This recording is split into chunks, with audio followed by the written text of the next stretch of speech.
Welcome to the exploration of consciousness.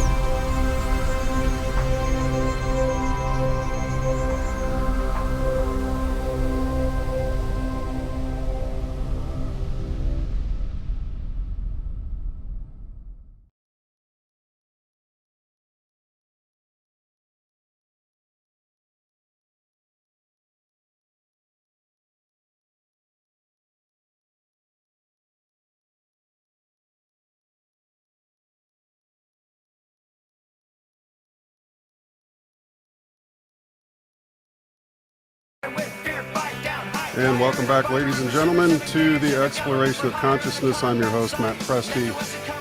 Part 2, Carl Jung, the Undiscovered Self, and I am here with Luke Renda. Hey, Luke, I figured I'd throw this song out just because it's so apropos to the discussion pre the eclipse, so I'm just going to let the chorus run here for a second.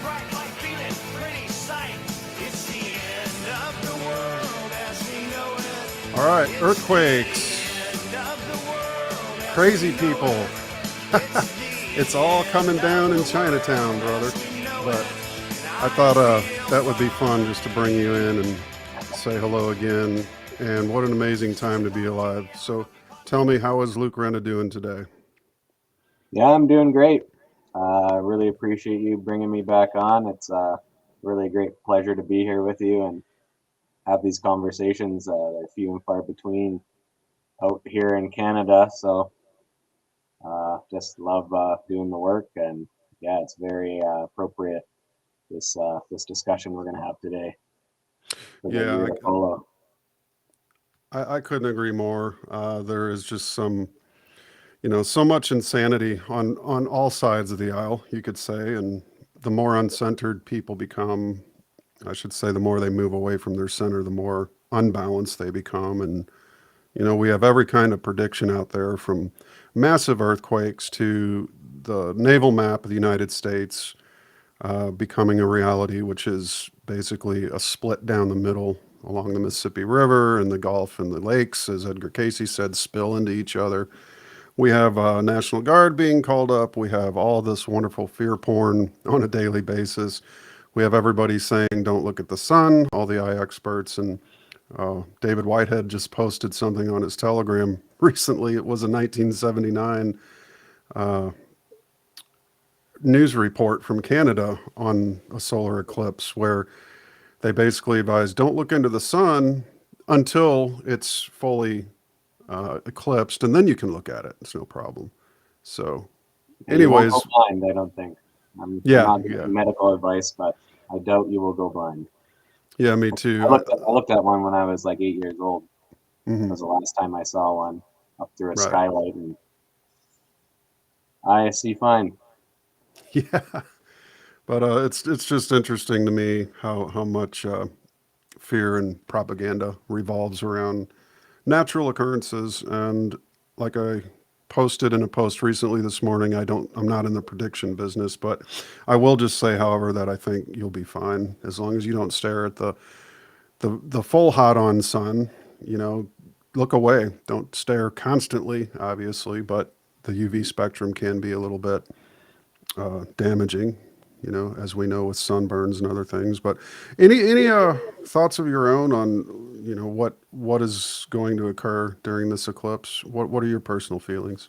Well, I spent basically most of yesterday studying the chart for the eclipse. It's in Aries. To me, it looks good. I like this eclipse.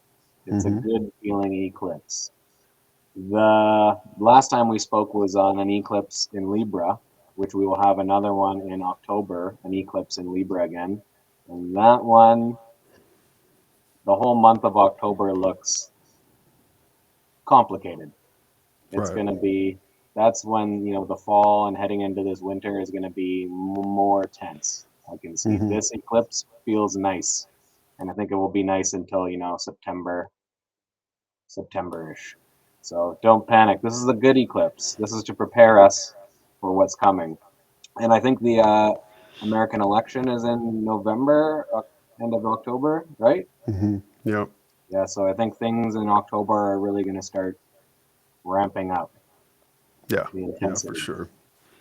But this Yeah, one, like Aries is the first house, Libra is the seventh house, and in astrology, that's like you and your relationships. mhm, And so, not blaming, that's how people project on other people and blame all this stuff on other people, and that type of thing, and blaming the opposite, and try and balance these relationships within yourself. Maybe look what we're doing. Get to know your neighbors, get to know the people who you can rely on now, because in the future, you know, it's uncertain. So set up mhm. things when you can. Your audio is breaking up a little bit there. Little, Okay. you might try in your settings. There's a noise cancellation in audio or echo cancellation. You might try turning off the noise suppression. Sometimes that causes a bit of a filter issue. Okay. Can you also hear that banging? I think there's That's a woodpecker on my roof. There's a woodpecker banging on something on my roof. well, we can live with the woodpecker. He's a natural occurrence, right? Okay. Yeah, that sounds good. That sounds better. All right, buddy. Well, yeah, it's an interesting time to be alive by all means, and this spring especially, I think I'm excited, man. I have just massive output going right now, and I don't feel any end in sight to that output. And one thing I do want to say is no matter what happens in this particular North American event, which is limited to North America, and I don't think it, let's just say I'm not, the two polarities are we all wake up uh, in a mass awakening and put an end to all evil on the planet. And the other is that the planet explodes because it rips in half. So Yeah. somewhere in between, right? Let's shoot for the middle, eh? But I think what we can truly expect, whatever happens, if there is an earthquake, there's going to be a response. A lot of first responders are going to be in action. I'm one myself. So whatever comes, we're ready for it. We've got no choice. So don't sweat the small stuff. Enjoy, live to your fullest, and just keep rocking it. And I think with the great mind that is Carl Jung, we're going to basically discover the self today, which he writes obviously in his self title. The title of the book is The Undiscovered Self. And this man, nobody has to remind the world that this man was a great genius, honestly. And some even call him a mystic, even though he didn't prefer to call himself that. But certainly he asks a lot of the questions and ponders a lot of the meaning behind life, the self, collective psychoses, things of that nature as a psychoanalyst. Anything you want to say about Jung before we get started with the presentation? Yeah, this essay, along with maybe three or four others, were the last things he wrote. He wrote it in 1958, 1959. He died in 61. So these are like his final thoughts. And as you'll see with the introduction that we have, this is almost like his manual for the individual to survive in this new age.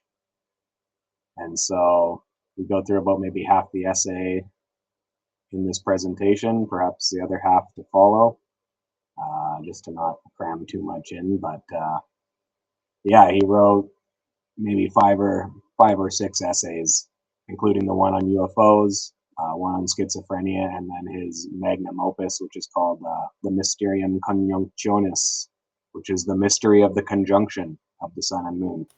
So it's Interesting. very appropriate to put, and it's like this thick, this book. So Man these were the was last things he wrote, and I think he was trying to get it out in the most concise way, and that's why this essay is so dense as far as material goes. It's hard to keep a sentence out of it. So Yep. The yeah, man was prolific to say the least, which is an absolute trait of genius, but also at the age of 85 when he passed, this being this particular topic, the undiscovered self, one of his later writings are really a culmination of a lifetime of work into a small, obviously extracted portion of his larger work. But so if you're ready, I think we should jump right in, eh? good to go. All right, and if you want to start with reading the first slide, and we may can swap between slides, and then we'll discuss. So we'll go ahead and bring in the presentation here, and you can take it away. Okay. Yeah, this is his intro actually to the essay right after the Undiscovered Self on UFOs, but I just felt it was so appropriate for what we're talking about here. I feel myself compelled, as once before, when events of fateful consequence were brewing for Europe, to sound a note of warning. I know that, just as before, my voice is much too weak to reach the ear of the multitude. It is not presumption that drives me, but my conscience as a psychiatrist that bids me fulfill my duty and prepare those few who will hear me for the coming events which are in accord with the end of an era. As we know from ancient Egyptian history, they are manifestations of psychic changes which always appear at the end of one Platonic month and at the beginning of another. Apparently, they are changes in the constellation of psychic dominance, of the archetypes, or gods as they used to be called, which bring about or accompany long-lasting transformation of the era and left its traces first in the passing of the aeon of Taurus into that of Aries, and then of Aries into Pisces, whose beginning coincides with the rise of Christianity.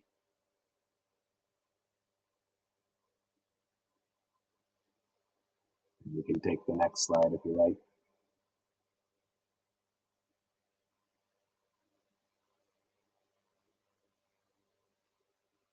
Do you have any comments on that first one?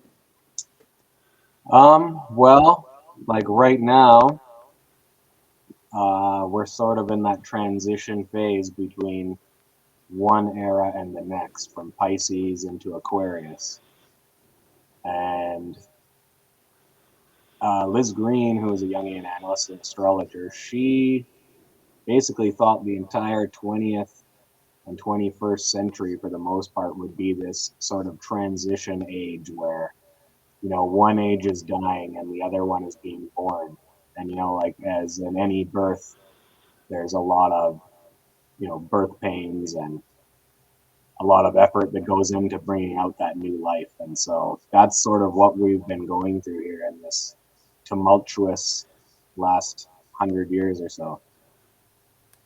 Very good. And so this was his essay to prepare the human being for the transition. Gotcha.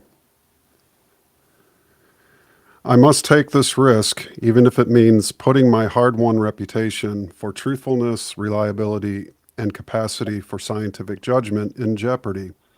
I can assure my readers that I do not do this with a light heart. I am, to be quite frank, concerned for all those who are caught unprepared by the events in question and disconcerted by their incomprehensible nature.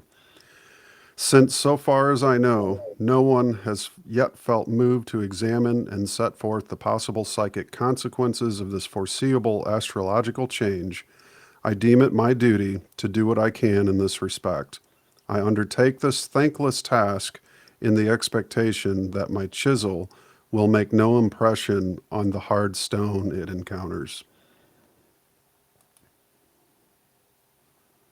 Comments? Yeah.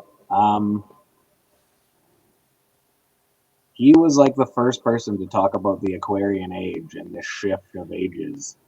And just as sort of every age, like I don't know if Jesus Christ was a guy who existed 2,000 years ago, but that Christ myth was born then.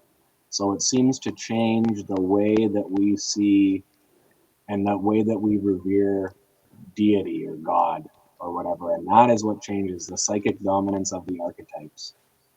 And yeah, what happens is basically because, he addresses it in his essay, but the way we have been living with the way we sort of, going to the church with their rituals, it doesn't seem to match our exterior world because the exterior world has changed and we haven't quite changed sort of our ceremonies and our way we envision God, I guess. And so that it sort of conflicts. Our inner spiritual reality is conflicting with our outer reality, and we've got to kind of sync up with what is the changes that are happening. But he didn't want people to be unprepared. That's why he wrote this essay. And in fact, this entire volume, volume 10, is called Civilization in Transition. So it's all about these collective movements, because the collective psyche is going to be the most affected by it, and the individual is the one that has to stand on that rock in the middle of the ocean and take the crashing waves and not lose our balance, so to speak. Mm-hmm. Well said.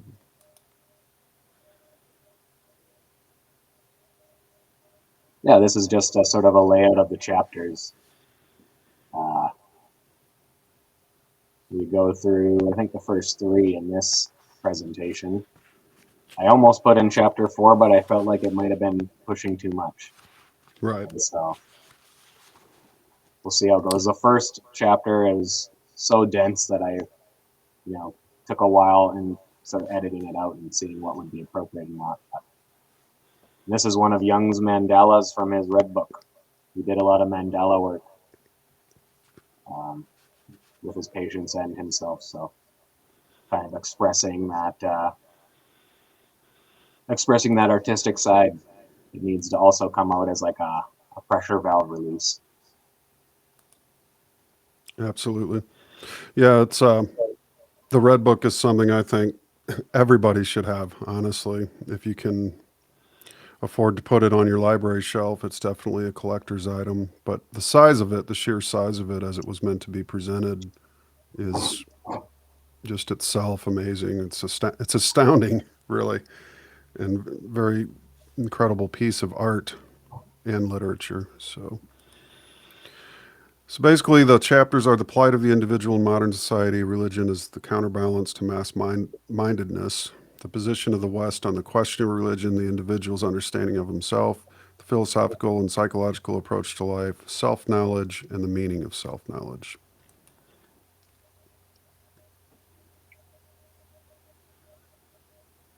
In chapter 1, sure, go right ahead.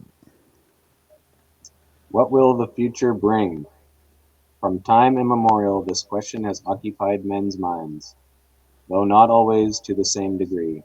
Historically, it is chiefly in times of physical, political, economic, and spiritual distress that men's eyes turn with anxious hope to the future, and when anticipations, utopias, and apocalyptic visions multiply. Yeah, there's a lot to be said for that.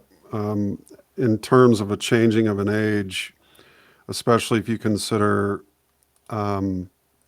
what has happened with, starting with really, you go back to the UK, to parts of Europe around the middle 18th century and 19th century, and you have the spiritualism movement, which of course became theosophy, and in the West, here in the States especially, you had the seances, and this was all going on almost simultaneously around the same time.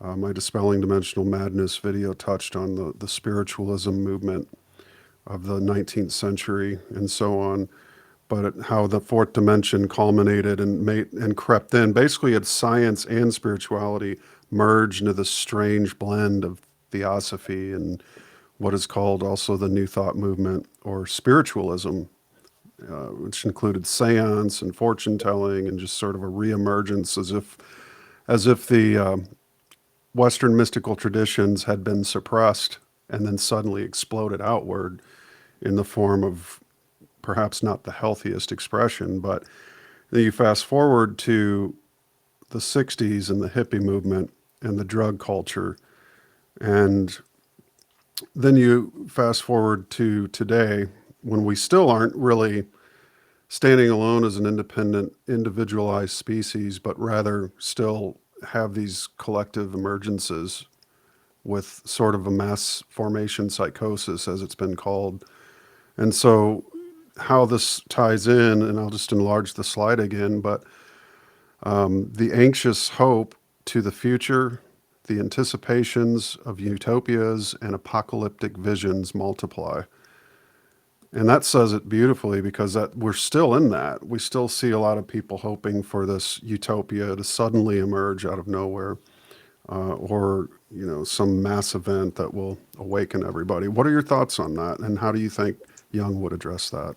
Yeah, well, Liz Green, she has a book, um, it's Outer Planets and Their Cycles. But in it, she talks about like a millenarian anxiety. Like every time a millennium comes around, every 1,000 years to 2,000 years, the year 2000, Y2K, like we're almost still on that. The wave hit and is still running up the beach. Hmm. This millenarian anxiety where people, all kinds of craziness comes out. And like Jung is watching, he's writing stuff, and that's why I felt that like his later works are the most appropriate, because you're going back to 1915, 1912. It's so much different than 1958. Sure. The world, there's been two world wars, and people living in the 1800s, they're seeing things on the rise, civilizations on the rise, intellectuals are actually smart. And I don't think they could foresee war after war, and just the decimation of nations beside each other killing each other with machine guns for almost no foreseeable reason. Hmm. And Jung kind of warned about it, and because he had dreams he had apocalyptic visions and these dreams of like Europe being covered with blood, and he thought he was going insane. And then when World War I happened, he was like, oh, this is what I was dreaming about, and this is what a lot of my patients were unconsciously feeling, this sort of tension arise. Hmm. And so yeah, we're living in like that peak moment of insanity, put it lightly. Yeah. Yep, indeed. He writes, today, as the end of the second millennium draws near, we are again living in an age filled with apocalyptic images of universal destruction. What is the significance of that split symbolized by the Iron Curtain, which divides humanity into two halves? What will become of our civilization and of man himself if the hydrogen bombs begin to go off, or if the spiritual and moral darkness of state absolutism should spread over Europe? That Comment? was like one of his biggest concerns, was like this overpowering of the state becoming God as it does in these communist countries, Yeah, which indeed. yeah, we should all be weary about. I live in Canada, so I know all about it. So I heard they enacted a carbon tax. Is that true? They've had a carbon tax for a while. They keep increasing it, basically. Oh, okay. Every This one was a Death, big jump. death by a thousand cuts, incrementalism, right? That's right. Technocratic, plutocratic incrementalism. When a lot of people, I don't know if they know what's going on in Canada. It's pretty crazy here. Like during the lockdowns, they shut down government to where only us. It's really reminds me of like Soviet Russia and the time with Stalin and Khrushchev and Molotov, how they only had like a council of like 7 or 8 people making decisions for the whole country. There is no like safeguarding against that tyranny. Hmm. Whereas in the United States, you vote for local law enforcement, things like that that can really help sort of have this stopgap of this state absolutism and taking over. Whereas in Canada, we don't vote for any law enforcement. They send law enforcement from one side of the country to come to a small town and police it for a year or two, and then they switch them out. It's Right. and then yeah, it's like an anti-freedom movement we have in Canada.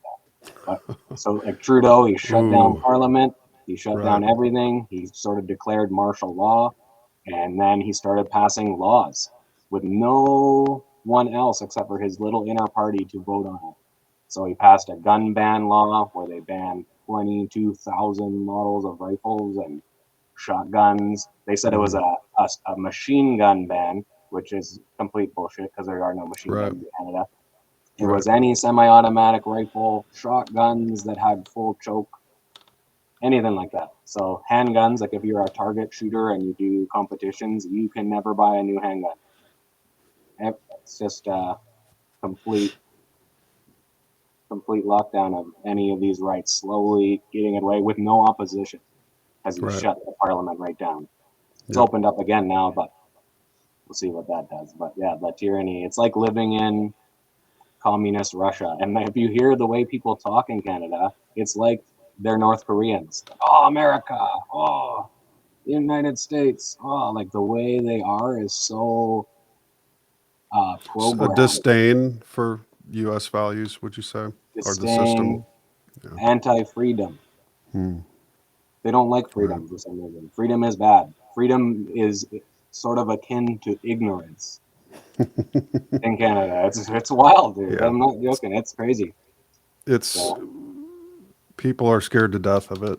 Really, you could say it's the radical individuality and self-responsibility which terrifies the majority of collectivized mindsets on the planet. So I'd say the best remedy for that, not only to be a fierce individual, but also to be completely anti-centralization. So any kind of decentralization, and sometimes to take the opposite is the best solution as well. There's no middle ground when it comes to tyranny. You have to take its opposite, which is decentralization and individuality, because it's the very super egoic collective identifying with the tyrant, the voice of the tyrant in the head, that creates the mobs that eventually kill millions of people. You know, without the order followers, you'd have no state. And we're going to get into this more as we move ahead here. But you'll hear the term statistical reality a lot in the many slides to come. But that statistical reality is what the state uses as a scientific spreadsheet or a scientific moniker, if you will, to base its functions and its course and direction on. So moving ahead, we'll talk more about that.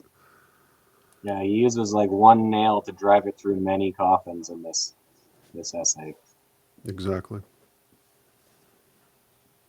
Everywhere in the West, there are subversive minorities who, sheltered by our humanitarianism and our sense of justice, hold the incendiary torches ready, with nothing to stop the spread of their ideas except the critical reason of a single, fairly intelligent, mentally stable stratum of the population. One should not overestimate the thickness of this stratum. It varies from country to country in accordance with national temperament. One could, on an optimistic estimate, put its upper limit at about 40% of the electorate. A rather more pessimistic view would not be unjustified either, since the gift of reason and critical reflection is not one of man's outstanding peculiarities, and even where it exists, it proves to be wavering and inconsistent. The more so, as a rule, the bigger the political groups are. The mass crushes out the insight and reflection that are still possible with the individual, and this necessarily leads to doctrinaire and authoritarian tyranny, if ever the constitutional state should succumb to a fit of weakness.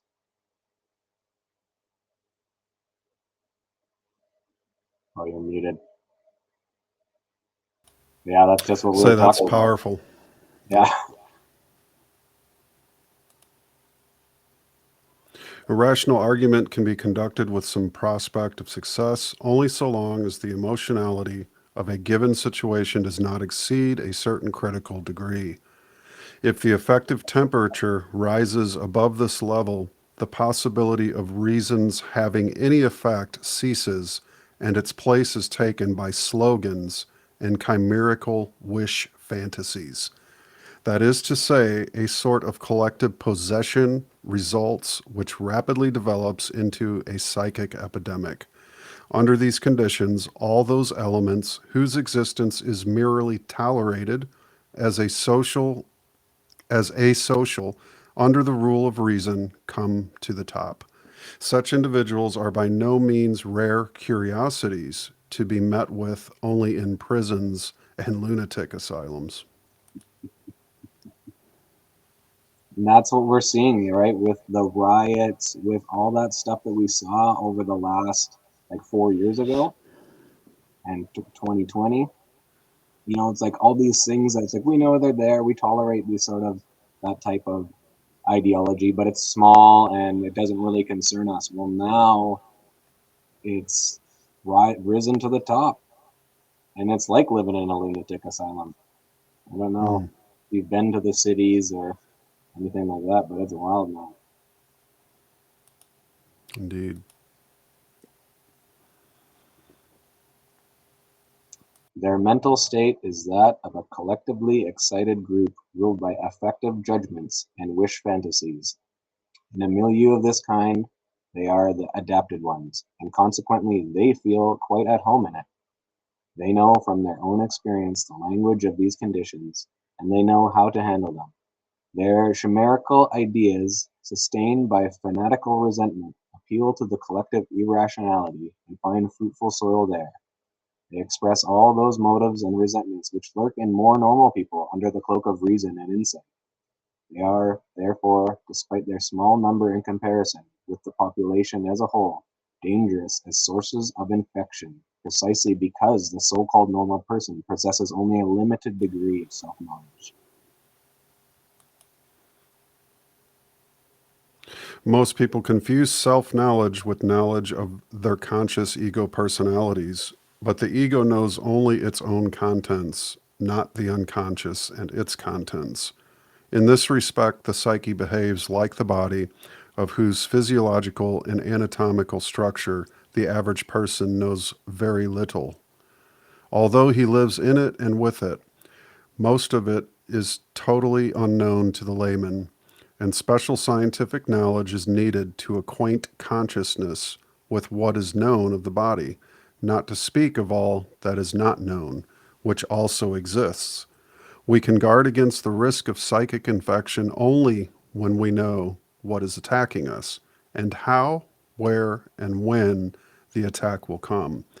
Since self knowledge is a matter of getting to know the individual facts, theories are of very little help. For the more a theory lays claim to universal validity, the less capable it is of doing justice to the individual facts.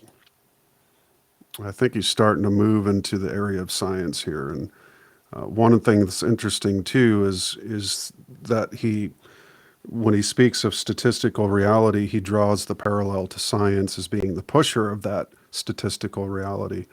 And if you just look at the trust the science bullshit that they threw on us for the past, 4 years with the shots and the whole COVID and all of the fear and propaganda and mass formation psychosis that came along with that, it's not easy to see why he would marry these two things. The state being the powerful mechanism of collectivism, and its weapon of choice being science and statistics, with which to drive the stake into the heart of the individual humanity. So fascinating.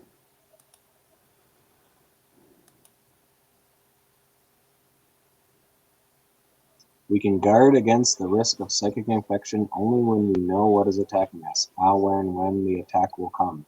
Since self-knowledge is a matter of getting to know the individual facts, theories are of very little help, for the more they lay claim to universal validity, the less capable it is of doing justice to the individual facts.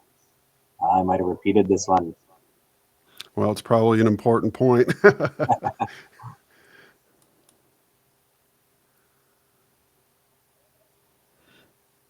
Any theory based on experience is necessarily statistical. It formulates an ideal average which abolishes all exceptions at either end of the scale and replaces them by an abstract mean. This mean is quite valid, though it need not necessarily occur in reality. Despite this, it figures in the theory as an unassailable fundamental fact. The exception at either extreme, though equally factual, do not appear in the final result at all, since they cancel each other out. If, for instance, I determine the weight of each stone in a bed of pebbles and get an average weight of 5 ounces, this tells me very little about the real nature of the pebbles. Anyone who thought, on the basis of these findings, that he could pick up a pebble of 5 ounces at the first try would be in for a serious disappointment. Indeed, it might well happen that however long he searches, he would not find a single pebble weighing exactly 5 ounces. Thoughts? He goes right into it. This is like the tactic that they choose to use, right? Making the greater good. But what's good for me is not necessarily good for my neighbor. Shelter, food, those things, of course, these basic needs have to be met, but they use the media as well, right? To be like, this is what everyone thinks. Like if you watch the news, it's like, who thinks like this? But people who are constantly sort of entrained in that and who can't escape, the infection is daily, right? It's like they're going daily to the pews to pray before the altar of CNN or whatever. And yeah, you're never going to find a pebble weighing 5 ounces. Like I go to the beach all the time, all the different sizes of rocks. And what Jung is kind of trying to say is that the individual is the only real fact. There is only the individuals. All this other stuff is theoretical. So, yeah, it's hard to treat everything on the basis of theory when there is no reality. It's kind of like a lot of the theoretical physics that we read about, and it literally makes no sense in reality. And they just do it politically, they do it psychologically, and they kind of will play on, like he said in the previous slides, their affects. He's like they're triggering complexes in people to get them to react and have this affective nature. So it's an emotional response. Whereas if you think about it, you sit back and think about it, and you have to get a bit of a deeper knowledge, but you realize, hey, that's not the way it is in reality. And that's why you can't think about these things emotionally. It's funny, they take a non-emotional approach and an emotional approach and try and combine it into like this lump that they give everyone, your oatmeal. Everyone loves it. Everyone have the same thing. We don't want anyone to have any different flavors. Everyone likes it, and they try and lump both statistical reality and their sort of emotional. It's like non-emotional and emotional, and they mix it together to sort of blend it into this thing that you can't, unless you're thinking about it in this sort of way. People don't have like the intellectual ability to sort of see through the behind the curtain. Very well said. That's what they're counting on, really. Right. Exactly.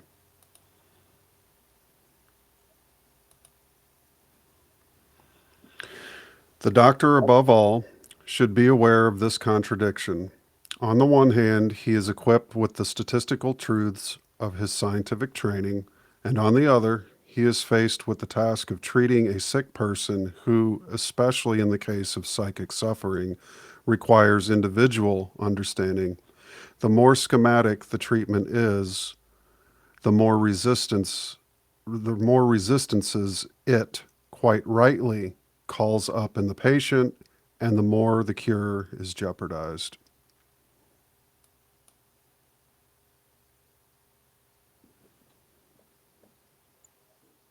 Today, as the end of the second millennium draws near, we are again living in an age filled with apocalyptic images of universal destruction. What is the significance of that split symbolized by the Iron Curtain, which divides humanity in two halves? What will become of our civilization and of man himself if the hydrogen bombs begin to go off? Oh, I see I've repeated this as well. I went through these slides, but there's some things repeating. That's okay. Yeah, go right ahead, finish up. Or if the spiritual and moral darkness of state absolutism should spread over Europe.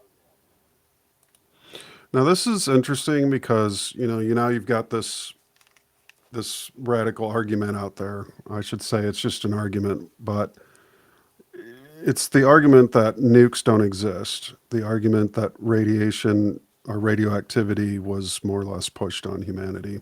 There's a lot of things up in question. Is the Earth flat? What realm is this? Realm is the new term. Realm.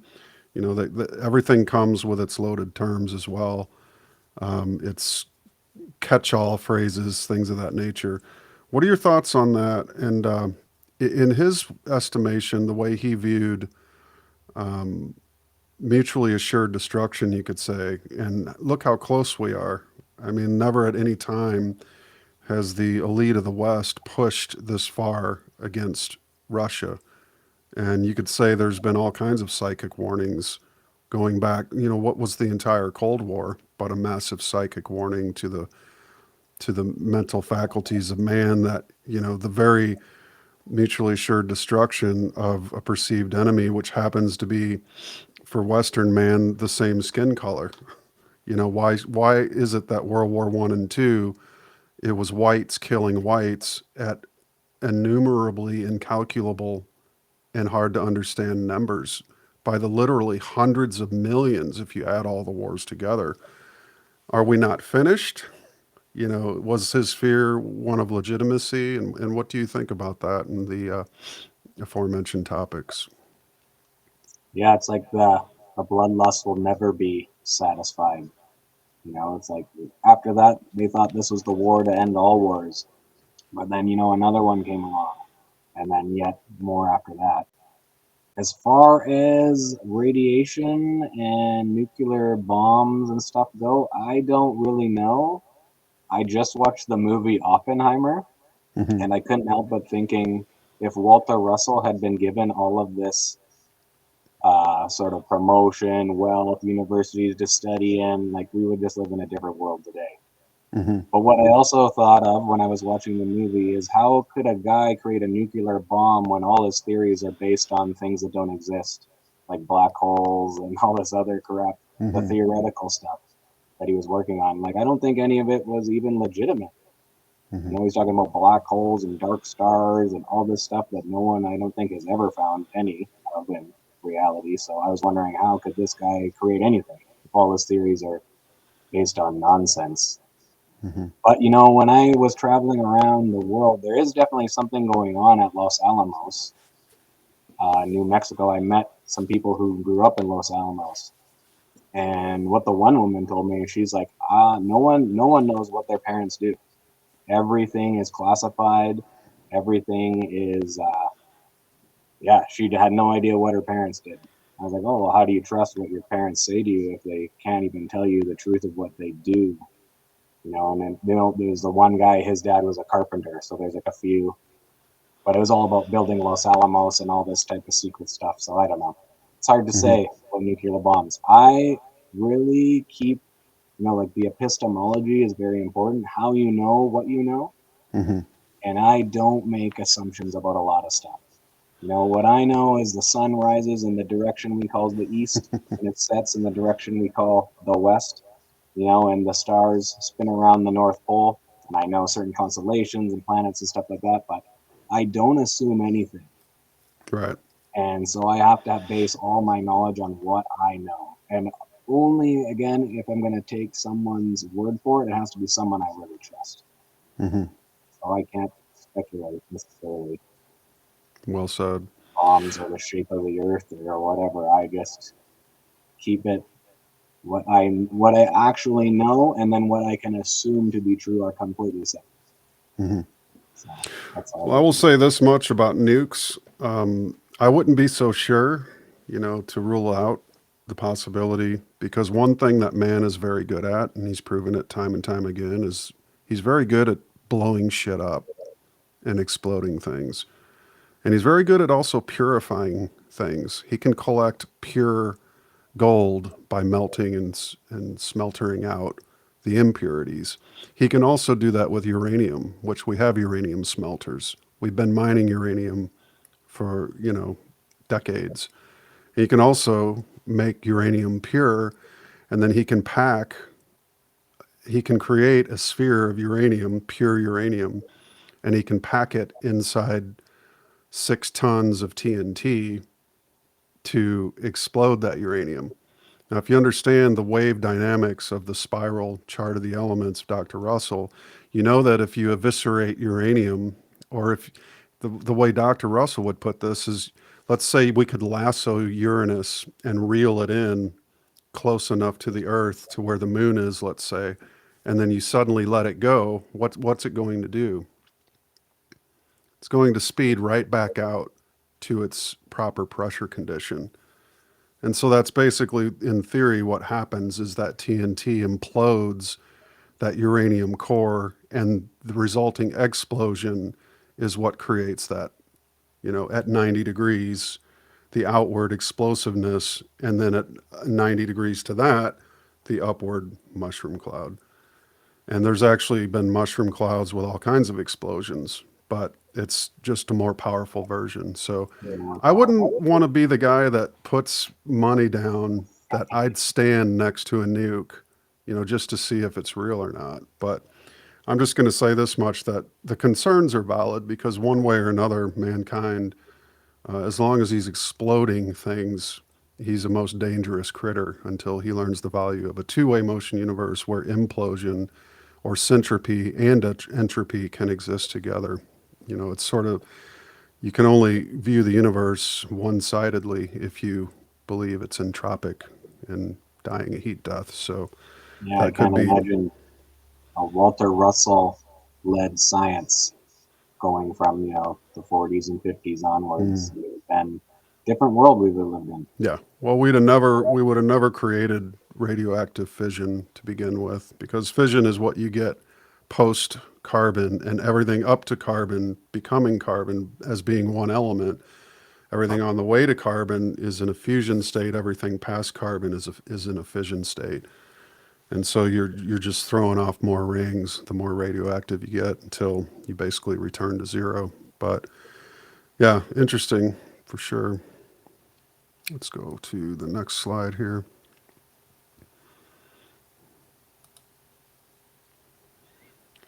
Scientific education is based in the main on statistical truths and abstract knowledge, and therefore imparts an unrealistic, rational picture of the world, in which the individual, as merely marginal phenomenon, plays no role. The individual, however, as an irrational datum, is the true and authentic carrier of reality, the concrete man, as opposed to the unreal ideal or normal man to whom the scientific statements refer.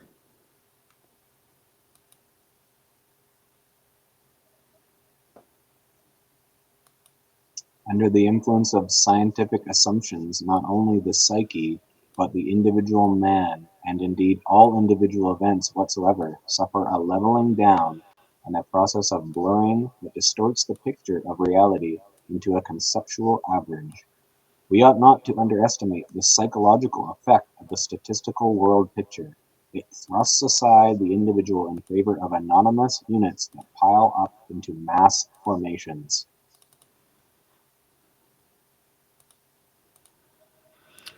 Yeah, that reminds me of, let me just get this screen share going here. This meme I posted yesterday.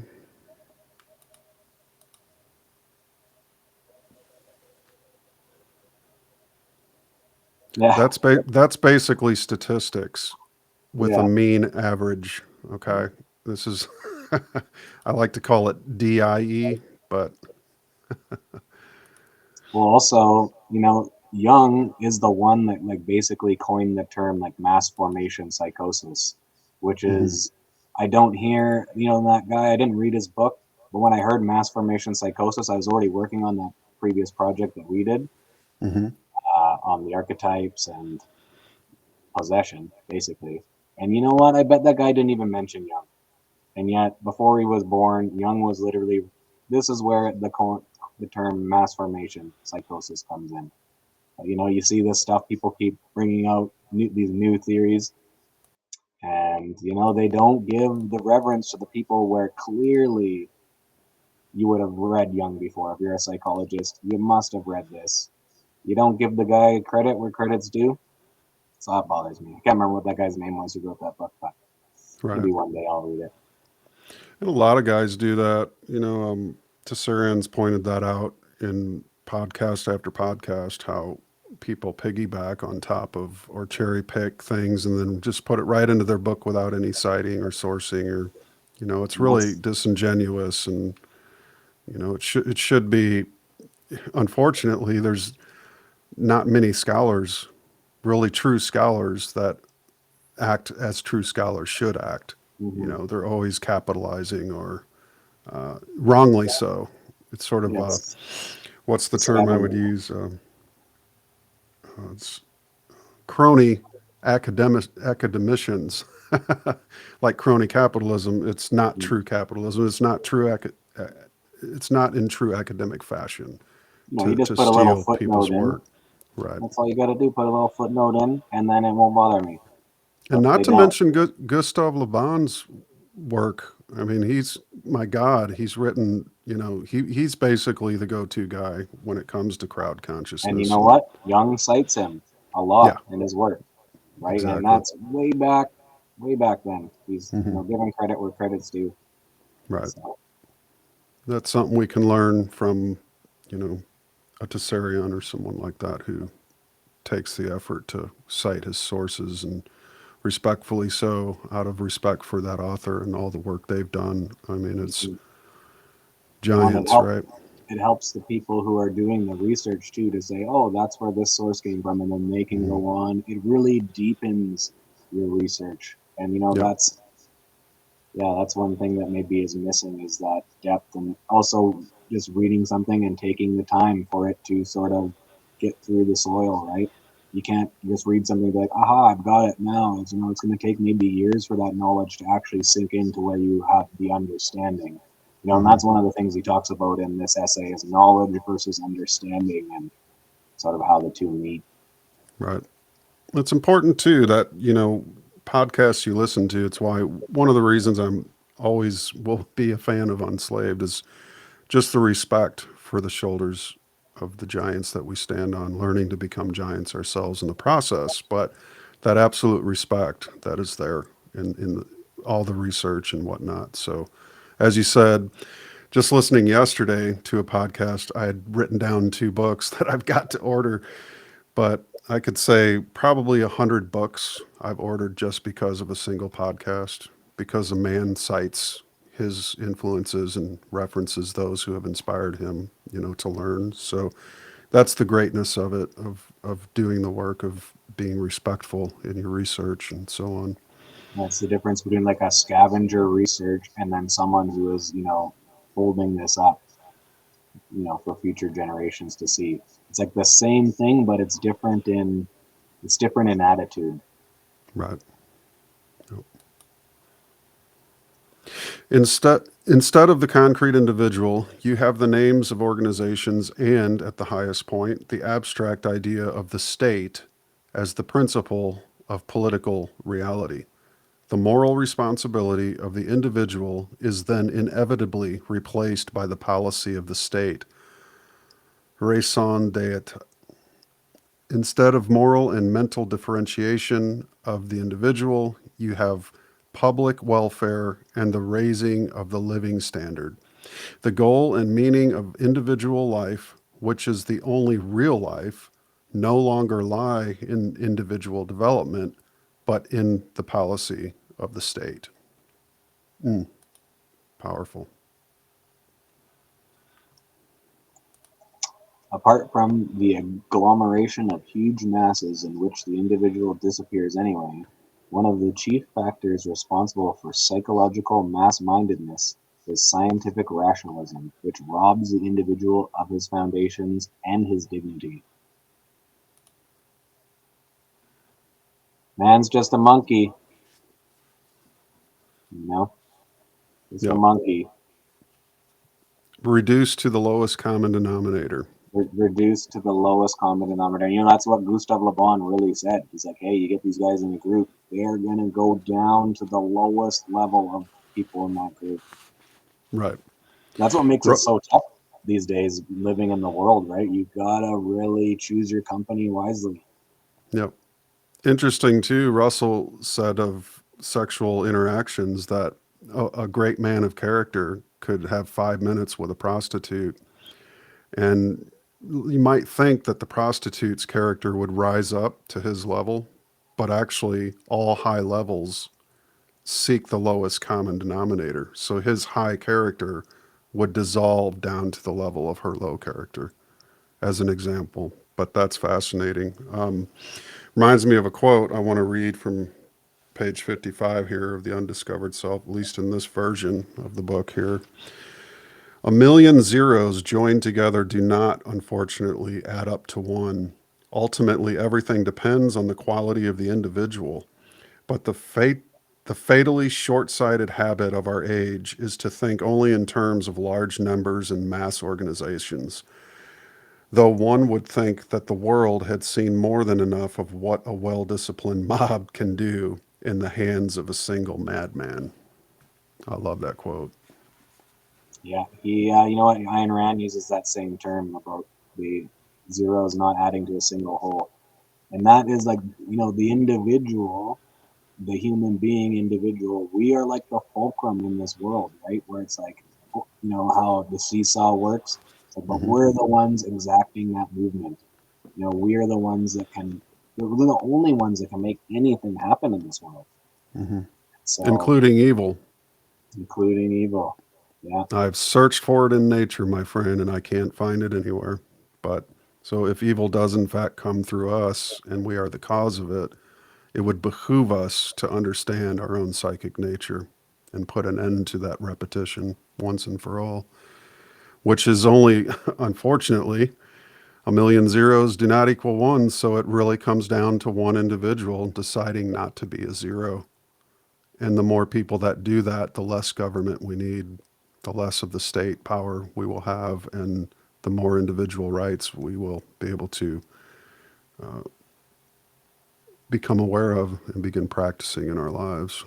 Fascinating.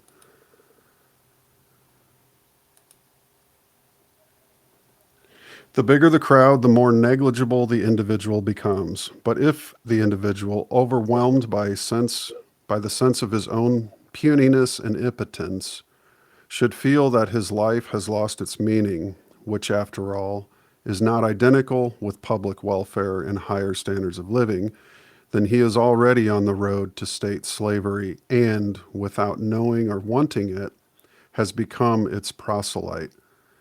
The man who looks only outside and quails before the big battalions has nothing with which to combat the evidence of his senses. That is just what is happening today. We are all fascinated and overawed by statistical truths and large numbers, and are daily apprised of the nullity and futility of the individual personality, since it is not represented and personified by any mass organization.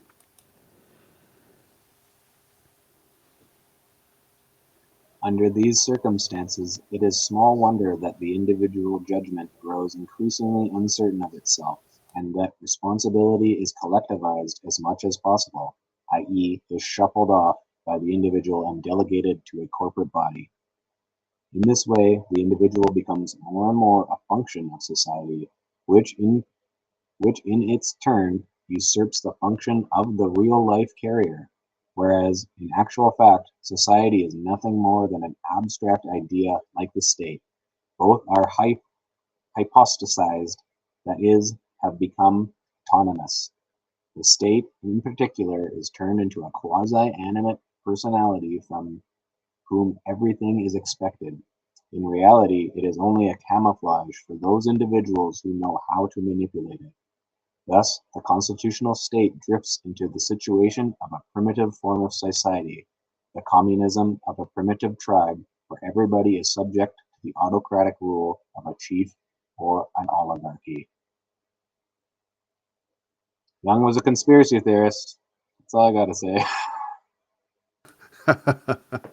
Right? He's talking about this in 1958. He's talking about individuals taking control of their governments and mass manipulating people in 1958, not even 1960s. It's way ahead of its time, this guy. Yeah.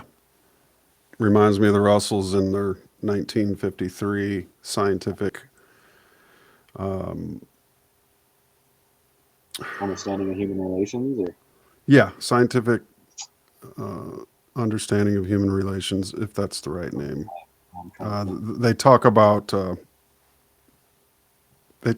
the government of the United States being infiltrated by communists, and that communists were gnawing at the foundations of government and our constitutional system. So, It's is amazing this? how an idea is like a virus, or Mhm. it's like a they just put this idea in and they let it take its course, and they're eroding away all these foundations we've set up. Is like putting acid on like stone, and it's taking away all that grout and everything. It's completely wild, you know. And two, that, he really draws the parallel between the collectivist mindset and the individual in quote after quote, but or page after page of this book as well, which is why he says that the self itself is undiscovered, because the majority of mass man is unindividualized or undiscovered as to his own self and to the concern of that self. So it's sort of his warning that, hey, as an individual, which I had to work at, he's saying, as all of us do, to become individuated.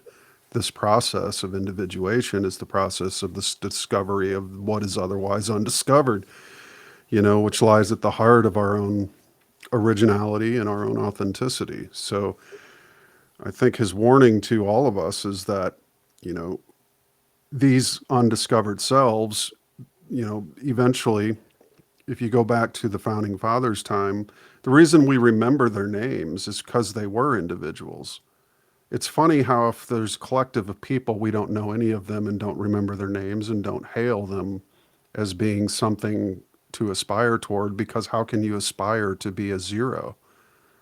You can only aspire to be a one or something, yeah, a one, because a two is a double one, which is no longer one. It's not as concentrated. So really, either side of one is negated by multiplicity. And in mysticism, talking about multiplicity is what the mass man is aware of. He's aware of the multiplicity. However, he's not aware of the one from which all multiplicity extends. And it's sort of that you're going back to the beginning to come to the end again, which is the manifestation of yourself as a human being in a body, and that you can stand alone or you can run with the herd.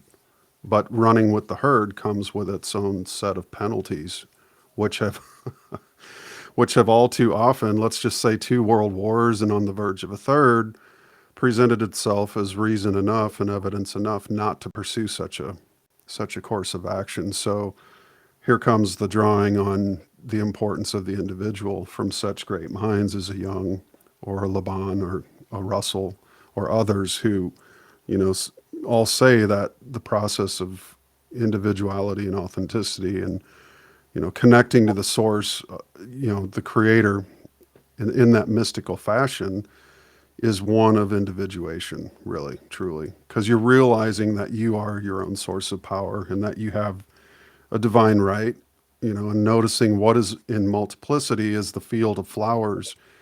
Yeah, it's a multiplicity, but what does the mystic see? He sees each flower as an individual, but he knows that all the flowers are, despite being a multiplicity, of the one source. So it's an interesting parallel, the times in which we live and what we are able to bring together in terms of knowledge and to realize our own power and what we can do with that power in terms of a process of individuation. I think we're on to the next one here. And we're making pretty good time, Luke, with the slides as well. Yeah, nice. So moving on to chapter 2, which is religion as the counterbalance to mass-mindedness. I do want to say one thing about this, and it's kind of what I brought up the Western mystical tradition for as well, but Christianity is part of that Western mystical tradition.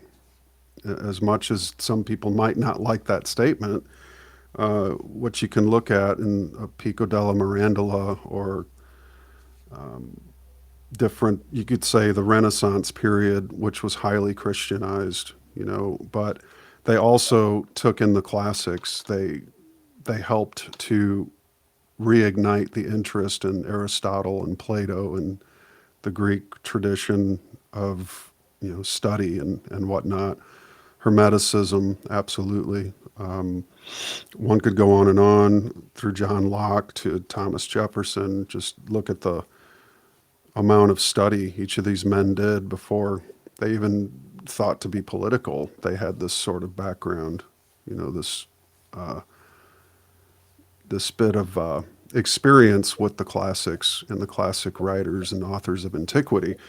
Again, much like people credit the right way through academia, as an academician you should be crediting, but each of these great men had behind them all the minds of the ages of antiquity and the great writings. So we would have never gotten to this point without that. And this, the title of this chapter, before I read it, I just say religion as the counterbalance to mass-mindedness. It's important to know that Jung was not religious. You'd agree with that, wouldn't you?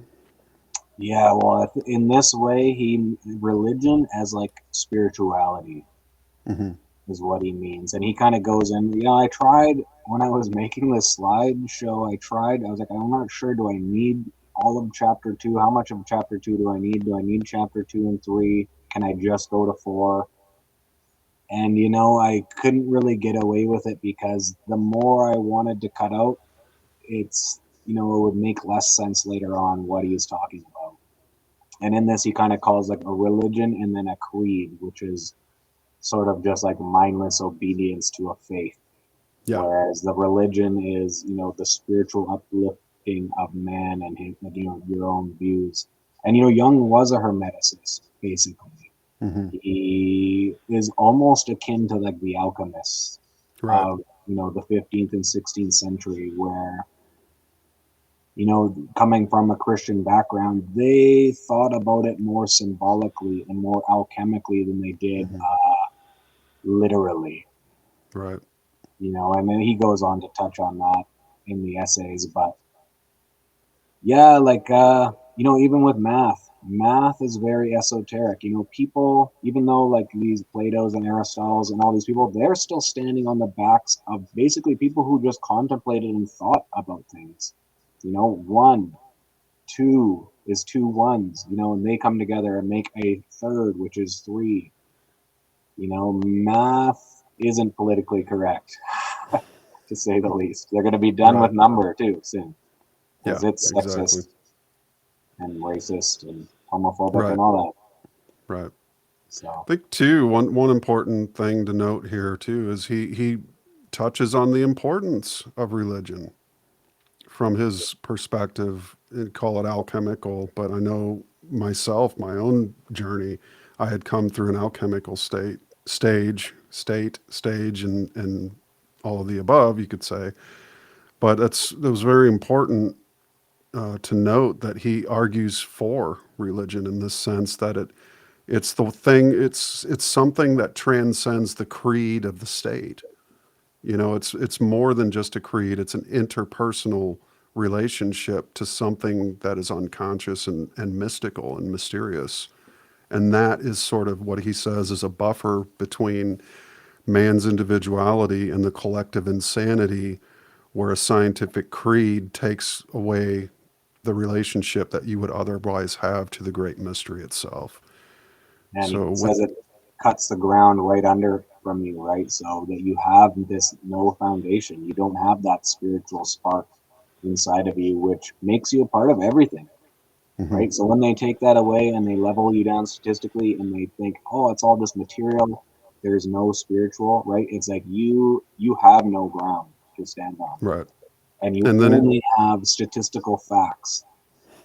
right. And that's it. That's all you have, right? This essay is like, when I first read this essay, I was, conspiracy theories, as you said before, you were a lonely conspiracy theorist before. There was no one who thought like this. And when I read this, it was like, wow, this guy gets it. And that's why it's been one of my most favorite essays that he's ever written, or books, because it really meant a lot to me. I was like, there's another person thinking like this, and he was thinking like this, like, way before I was born and before all this stuff was coming down the pipe so obviously. So And yeah, you can look around at the world, and you know, one thing about what he's saying too is that, as you mentioned, cut the legs out from under you, as the state and the creeds of the science, rationalist, materialist paradigm does. Trust the science, get your 12th booster, whatever it is. The only place you're going to land if your legs are cut out from under you is on the state.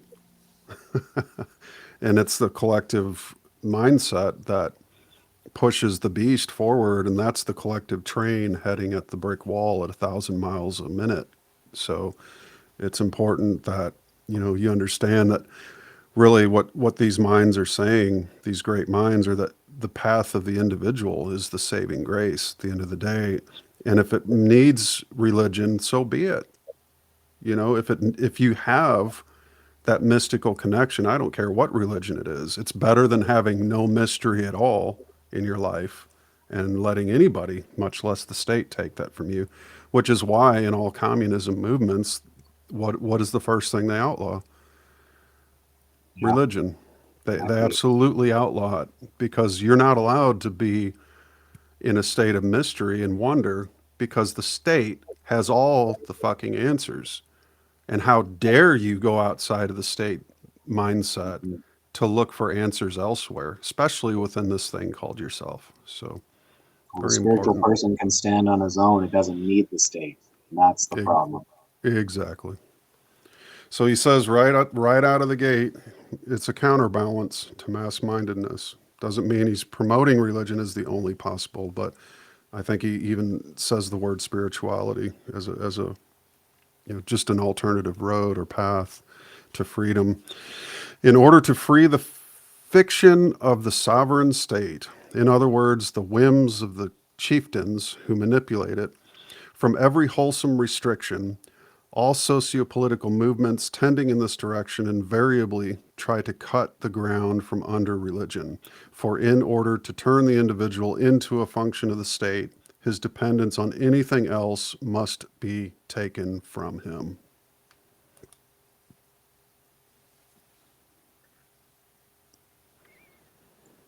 Religion means dependence on us and submission to the irrational facts of experience. These do not refer directly to social or physical conditions. They concern far more the individual's psychic attitude. But it is possible to have an attitude to the external conditions of life only when there is a point of reference outside them. Religion gives, or claims to give, such a standpoint, thereby enabling the individual to exercise his judgment and his power of decision. It builds up a reserve, as it were, against the obvious and inevitable force of circumstances to which everyone is exposed, who lives only in the outer world and has no other ground under his feet except the pavement. If statistical reality is the only one, then that is the sole authority. There is then only one condition, and since no contrary condition exists, judgment and decision are not only superfluous, but impossible. Then the individual is bound to be a function of statistics, and hence a function of the state, or whatever the abstract principle of order may be called. Comments? Well, as you and I know, there is like only one order, and that is nature, the natural state, right? We know that, see, if you think that the world is a cosmic accident, then you basically would agree with all the things that government do because, you know, you're a nihilist, basically. It's, oh, this is just the way it is. That's just human nature, on and on and on. But the people who say these slogans don't know what human nature is. You know, they've never studied it. They've never given any thought. They only go with the default setting of the statistical reality and what they've been taught in schools and by their parents and by the news. And it's banged into you every day, basically. Whereas the individual, you know, we know that there's like that spark inside of us. That's what makes you able to think as an individual. That's what makes you able to create. So do you think anyone with this type of attitude can really create anything good in this world? I mean, it's almost impossible with this type of way of thinking to create anything good that's going to, again, they are always talking about, oh, help your community, you know, all the communitarianism, but it's like you can't help your neighbor. You can't create anything good in this world if that's the way you think about things. Just this nihilistic despair is all you have left, really. Right. You won't find those people volunteering on a fire department. Yeah, and you're Ah, not. just let it burn. Just let it burn. Now, all these things happen, right? Yep. There's no, and then again, the falling back into mass-mindedness and the collective movements, they can't actually create. Only the individual can. And individuals getting together to build a barn or to do whatever, but again, they have skills which they know themselves. They have learned those skills and they can actually prove it by doing things in the world, right? Exactly. And so then the individual come together, they can build something, but a collective group can never do that because they cease to be individuals as soon as they enter into that collective mindset. And so nothing can be created, things can only be destroyed. And that's what Jung was afraid of falling back into unconsciousness so much, especially with these group mindedness, because the unconscious is wild. You know, the consciousness and ego reality is supposed to like tame it. And you know, as soon as you fall back into that unconsciousness, you act at a level that's lower than a beast. You know, whereas a beast will, you know, nature can be cruel, but nature isn't purposely malicious, right? And so that's what, you know, Right. there is no evil in nature, you know, but nature is cruel if you don't have your set up. You know, I do like survival courses with my kid, trying to start a fire, trying to do things like that. It's very difficult. You're cold, it becomes worse and worse. And then, but you know, it's not like it's doing it to be mean to you, right? But that's what the de-individualized person becomes, is like a vicious animal that is only acting emotionally. Yeah. And yeah, you can't create anything as if you're not an individual. As we see with all these individuals in our movement, you know, I'm super impressed with a lot of people who are doing, you know, like Erasmus and Joel. They have all those Hmm. courses that they've been doing. You know, I don't think there's anything like that. It almost seems like it's before its time, doing this one-on-one counseling, and so they are creating a group but of individuals. You know, Hmm. and it's right on time. It's not before its time, but it's really impressive what individuals can do when they come together and try and help other individuals out. You can't help, you know, the big sermon to a mass. You can't go to these big speeches and come out with a change. It's this one-on-one. It's you doing the work for yourself. And if other people help you a little bit on the way or give you advice and guidance, as we've all had, you know, that's not the same thing as joining up with some collective mass movement. It's individual. The pressure's on you to create, right? It's not, oh, I can just kind of tag along. Oh, you can swim for me. You can row this boat for me. You can, you know, build this house for me. You have to do the movements. With the mass-mindedness, it's like, again, you're delegating what he says. You delegate it to an authority to do it for you. Hmm. Can't happen, right? You're just giving up something up from yourself, your sovereign right as an individual human being. And when you do that, it's a loss from you. It's like parts of yourself are going away, which is, you know, your individual responsibility. And that's actually how, you know, you forge yourself as a human being, is not by delegating responsibilities on yourself. Take the responsibility for yourself. Do the push-ups yourself, you know, as they say. It's, yeah, once you do that, again, like Jung talks about it, it's like once you do that and you give up the sovereignty of yourself, you will jump into any mass movement, even if it's the opposite one of the one you were in before. You know, it's like Jasarian says, you jump from one gulag to the next. You know, it's like, so people who follow these mass movements, all of a sudden now they're in another movement, and now they're in another movement. They never will go onto that selfhood path. Right. So, And if like, be wary of that. that movement could be the latest mantra. I stand with Ukraine. I'm with the latest thing or the current thing. In 10 years, these people will be shouting to nuke Ukraine. Right. Just watch. Yeah. They'll jump into any movement. Whichever way the state turns the rudder is where the people go who aren't individualized. Because again, the collective is even in the new age, there's this saying, go with the flow, why fight the river and go upstream? And then I hear this thing, and I used to even say that years ago, but I quit saying it because somebody said, dead fish go with the flow. They flow downstream, but the salmon that wants to reproduce and create progeny for itself swims against the current. And that to me just said everything. It's like, even the little mantras we use in our daily lives, we got to be careful, and question those things. But yeah, I second the fact on Joel and Yerasimos's work. Having met Yerasimos in Acapulco for the Acapulco event was really a highlight for me. And they're as genuine as they show themselves to be on screen and behind the screen as well. And it's authentic. It's true. It's a true individual. They see the world as they see it. And, I hold them in high regards, and hopefully you'll get on their podcast. Yet. Have they ever contacted you? No. One Okay. day I think I'll contact them to come on No, if individually. I don't When I beat you get to it, things rolling, yeah.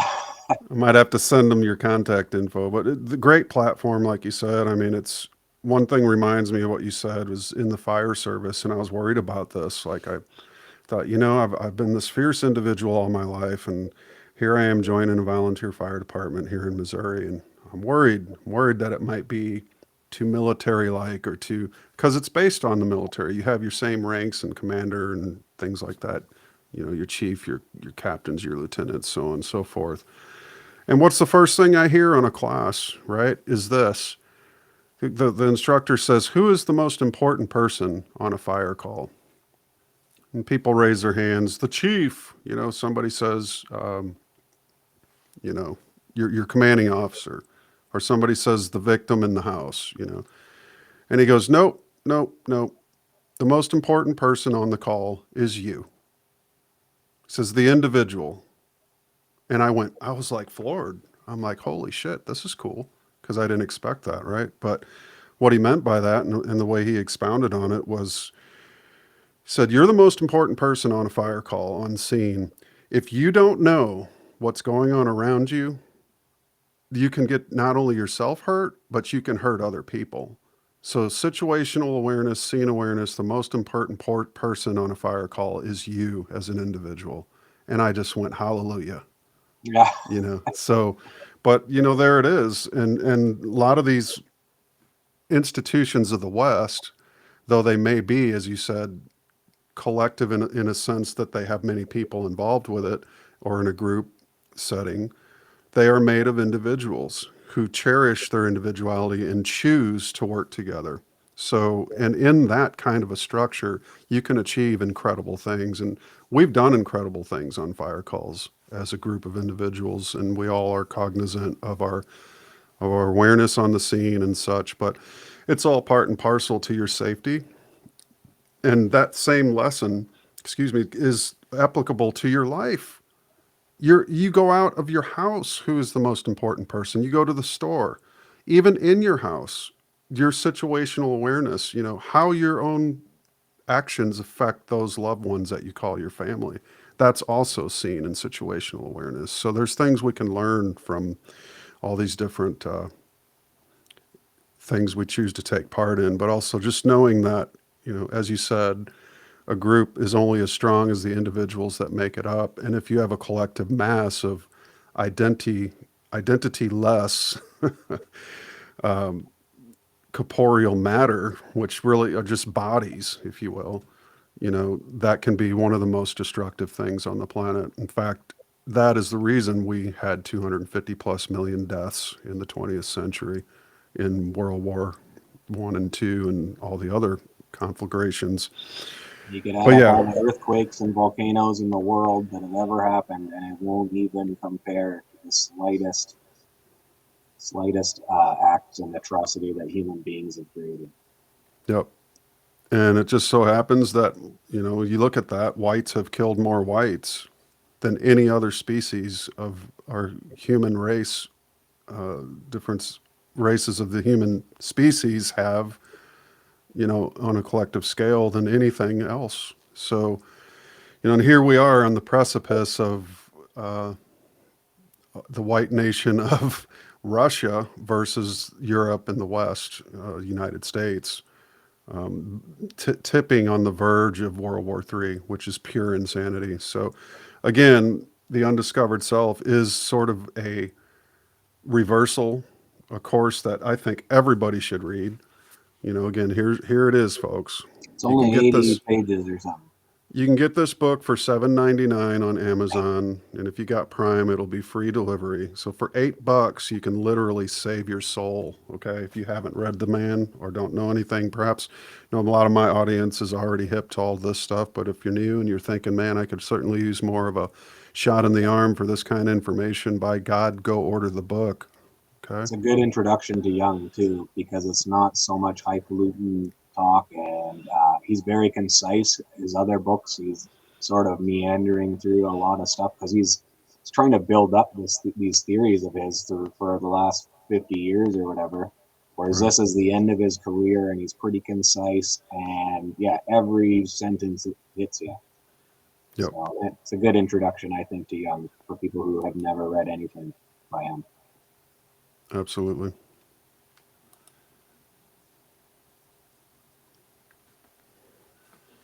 A creed gives expression to a definite collective belief, whereas the word religion expresses a subjective relationship to certain metaphysical, extra-mundane factors.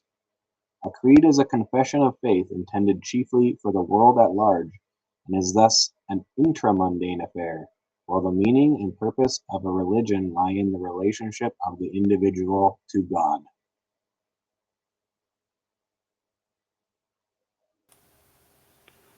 The criterion here is not lip service to a creed, but the psychological fact that the life of the individual is not determined solely by the ego and its opinions or by social factors, but quite as much, if not more, by a transcendent authority. It is not ethical principles, however lofty, or creeds, however orthodox, that lay the foundations for the freedom and autonomy of the individual, but simply and solely the empirical awareness, the incontrovertible experience of an intensely personal, reciprocal relationship between man and an extra mundane authority, which acts as a counterpoise to the world and its reason. That's profound. That's what he's saying. It's your individual relationship to it, not your neighbor's relationship to it, or what everyone in your community thinks about it, right? Or then, the world at large now with the internet, it's we've opened up the borders to have all types of ideas, but again, it's that individual relationship to it, and that's what gives us that grounding. It's just like, your skills as a carpenter, you're going to know what you can do, right? And if you don't have the spiritual grounding, you're not going to know even what the individual is in the world. You're going to think you're just floating around there, nothing to tie you to this world at all. You just think you're a skin suit, right? Whereas we know, and the Russells did, Young, that there is this special spark of that creator inside us all, and therefore we can make changes. Like I always say, the human being is that fulcrum. It's like that mercurial guy that can move from the center out. It's like there's a lot of metaphor and symbolism and stuff that sort of goes into this, and poetry and hermeticism, but it's like, yeah, we're the only ones. It's like, we're the reflection of that divine spark. So it's like, the fulcrum is where everything comes from. Well, we are like that representation of that fulcrum here on earth. We have the ability to do that. We can go to either end, but if we're operating from that center point, there's nothing that can really stop you. And that's what they want to cut under from you, because, like a Solzhenitsyn or someone, you could be in a gulag, but you have that, you just aren't going to give up. There's something else. It's not just what is happening around you, and the world and its reason is not the only thing that exists. You know that there's something more. Not you think, you know. And with that knowledge, like with the knowledge that you have to build a house or fix a car, you know how to do it. You're not guessing, not thinking, oh, maybe, oh, I'll take it to an expert. You can do that. You know how to do it. And so with the That's beautifully psychology, said. philosophy, Yeah. yeah, Yep. it's, he really hits the nail on the head on this Yep. one. Well said, brother. And I might just add that there's no weapon or tool of man that can cut his tie to the divine mind source that is within him, or the fulcrum, as you said. Your own mind can't even cut it. You know, I mean, let's just say suicide would probably be the closest you could do to cut it, but you're still not cutting that which is the source of the motion of your body. You're just causing an early end to its motion, but you're going to go back into it no matter what. So why not learn to embrace it, to utilize it, to know that its power source is eternal and that you are part of that power source too. You know, that's the beauty of what a Russell brings is, yeah, we can be great artists, but how many great artists know of their universality, know that they're immortal and cannot die, that the source of them is eternal and unalterable and cannot be disconnected, not even for a moment. So there's a certain, and that's where the ineffability of the the whole of the mystical experience comes in. It's wordless. It's a great mystery for that reason. Is it's to be more of an experiential substrate or datum set than something you could quantify or empirically reproduce in a laboratory. You know, even though it can be done, we're not there yet as a species. Some of us may be closer, but certain creation scientists, you could say, that are out there working with technology Um, that understands the in-breath of creation as much as the out-breath, not just the out-breath or explosion, but implosion as well.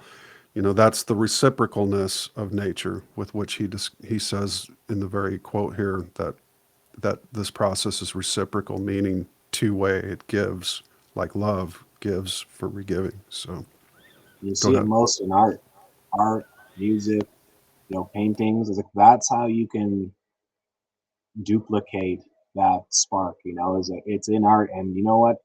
That's what makes the great art great. Is that you recognize that you can recognize that spark in music and art, and it's almost like reflecting back to yourself. And so, when I read people's work or I see a comment that they make, you get this feeling inside. It's like, hey, that's another brother on the path. They get it. Mm-hmm. And so you recognize that spark of divinity in them. And that's really what's connecting us. We have like this universal like brotherhood, this universal family out there. And there's could be, like you and I getting along. We got in touch a few years ago. You can just recognize that in other people. And that's sort Mm-hmm. of what is not in those other people. They're shutting that voice down. They're not, they're just Listening. they're not listening. They're stuffing it Right. down. You can do that as much as you want, but it's only going to cause you suffering, right? But Mm-hmm. then when you see beautiful art, hear beautiful music, you sort of, it's like there's like a little particle of that spark in there that will move you from the inside out. Right. It's recollecting, as the mystics would say, it's recollecting that quality of that soul quality that's in And your soul. it's immediately recognizable. Hmm. Like Like when I like the read something, sun shining off the water, reflecting off the water. That same brightness of that inspiration is reflecting off the innermost part of your soul when you encounter a divine expression such as a great art piece of art or music. precisely.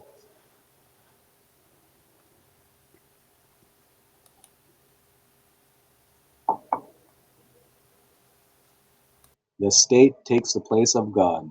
The socialist dictatorships are religions, and state slavery is a form of worship.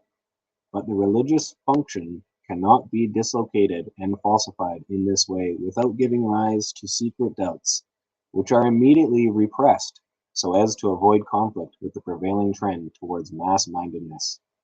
The result as always in such cases, is overcompensation in the form of fanaticism, which in its turn is used as a weapon for stamping out the least flicker of opposition. Free opinion is stifled and moral decision ruthlessly suppressed on the plea that the end justifies the means, even the vilest.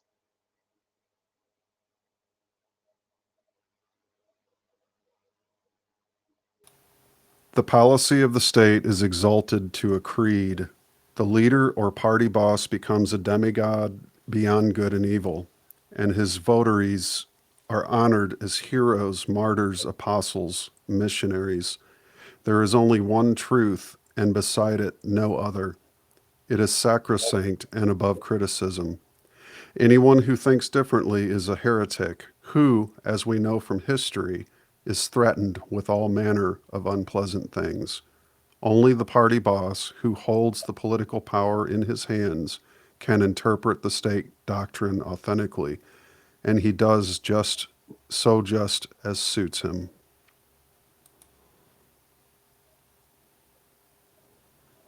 Religion is the careful observation and taking account of certain invisible and uncontrollable factors is an instinctive attitude peculiar to man, and its manifestations can be followed all through human history.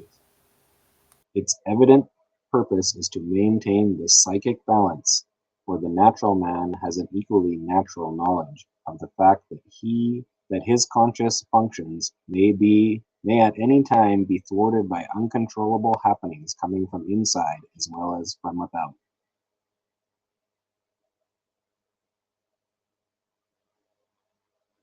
He's just off the charts in this essay, right? But he got to see that too, that crazy fascism in Europe and all of that. One day you wake up and the world is different. Right. But yeah, that's why that grounding, it's like I just imagine like a guy standing on a rock in the middle with all these waves like smashing on him, but he's just there like, bring it. The individual can take it. Yep. He draws the distinction very vividly that the state, is an authority.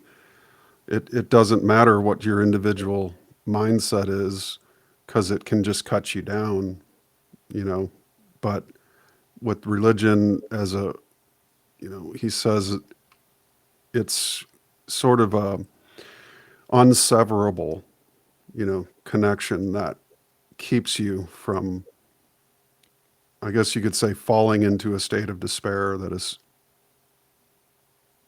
unequivalent in the sense of hopelessness, that you can't escape it. So, yeah, the state as a power source it has no, it has no doctrine other than its own. It accepts no doctrine other than its own. So, in direct opposition to, you know, religion is science. And religion is not, I'd say, embraced by any state in the West that I can point to. Maybe you might know an example, but it's really science is the religion of the state. It's an inverted religion, which is anti-natural and seeks to elevate man above nature itself. Whereas in most religious tenets, you know, there's sort of that reverence for nature, especially in art and music, painting, poetry, things of that nature, architecture. The five fine arts are all in concert with nature, where science seems to be the standalone sort of state-sponsored approach to human control and dynamics that asserts its own authority over the authority of nature, which isn't really necessarily an authority as much as it is something to pay reverence to. You know, if you don't notice it, you don't notice it. You can walk through nature and not notice anything divine about it if your mind is always focused on, you know, for instance, your own worries or your own collective discomfort. But you really have to submerge yourself into a natural environment, into nature itself, which only helps consecrate the beauty of the individual and the experience of nature, being an individual immersed within it. And that's what the great poets bring back. It's what they write down. Whitman would often go into the deep woods with his pad of paper and pencils, and he would write the most divine, eloquent, and incredible poetry ever devised. Even to this day, he's one of the thoroughly most misunderstood poets in the world, due to the fact that many of the leftist professors who teach his work, even to this day, say that he was writing secretly about another man whom he was in love with because he was a closet homosexual. But his this is how dense these people are, right? It's like, the density of a piece of lead. But what he was actually writing about was his love relationship with God, with the creator, with nature itself. He was admiring it as if it were a human being, divine in its constitution. And his reverence was like that of a plebe to a king. He was paying it homage in a way that most people of a surface level, of a collectivist mindset, can't even fathom. And that's another danger that we find ourselves in, is that somebody can read a Whitman or a Russell, and yet the collectivist take of such a thing is to immediately dismiss it, shit on it, throw it in the trash can, denounce it, turn against it, rail against it, and just grade it an F. When actually, again, it's the pearls before swine analogy, that you can hand somebody a diamond and all they see is a lump of coal. But to the man with the eye to see, he can see the diamond, the facets, the crystal, and its cleavages. So therein, again, that's tempering. When you temper the soul and you work on it and chisel away at that divine being, which is hidden underneath all that marble, like David was. Michelangelo could see it. And if you can see that there's something in you that is undiscovered by God, get your chisel out and start whacking away at it. And it takes lifetimes, but it's better to start now than never at all, because each one becomes increasingly more fortuitous with every lifetime and expression you live. So it's cumulative, it adds up, just like seeking the darkness of one's own primal jungle adds up. And as a Russell would say, you can write black lines of light on your soul, or you could write lines of brilliant luminescent light on your soul. But you can write both. That's the interesting thing about free will. It's funny thinking about this now, with like the materialistic standpoint, they don't see spirit in nature. They just see it as stuff. It's like, we got the fulcrum, you got the seesaw. It's like cutting off that one half of the seesaw, so there's only the one half. Right. So how can you take anything that they say seriously when they only see it from that one half point of view, right? The death dying cycle. They don't see both. They don't see it holistically. So you never get the full picture. So how can you even make a judgment call? Yeah, you're gonna think, oh yeah, this is him talking about his homosexual relationship or whatever with some guy, where it's like, you don't even have the whole picture. You don't even have the tools to decipher what these guys are talking about, because you only have half the picture. It's like having half of every word written down, and they're just like, oh, it means this. They don't see spirit in nature. They only see stuff. They only look at it Right. from one point of view, which is so limited. You don't. It's like, it's like not even having a Rosetta Stone. It's like having, yeah, you don't have any keys of decipherment. You only see one part of something. It's, yeah. How can you take anything they say seriously at all? Exactly. That's why to us it's such gibberish, because hmm it's like it's missing a whole other half of things. Well, this is the age of bathwater. The baby be damned. Yeah, there you go. Right. Yeah, crazy, man.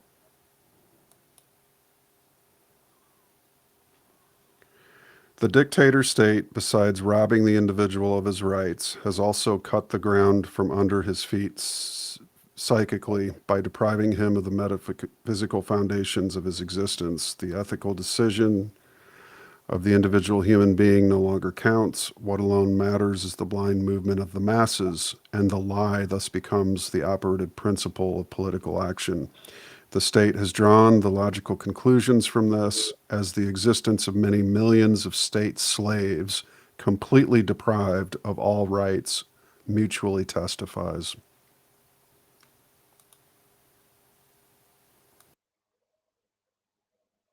Both the dictator state and denominational religion lay quite particular emphasis on the idea of community.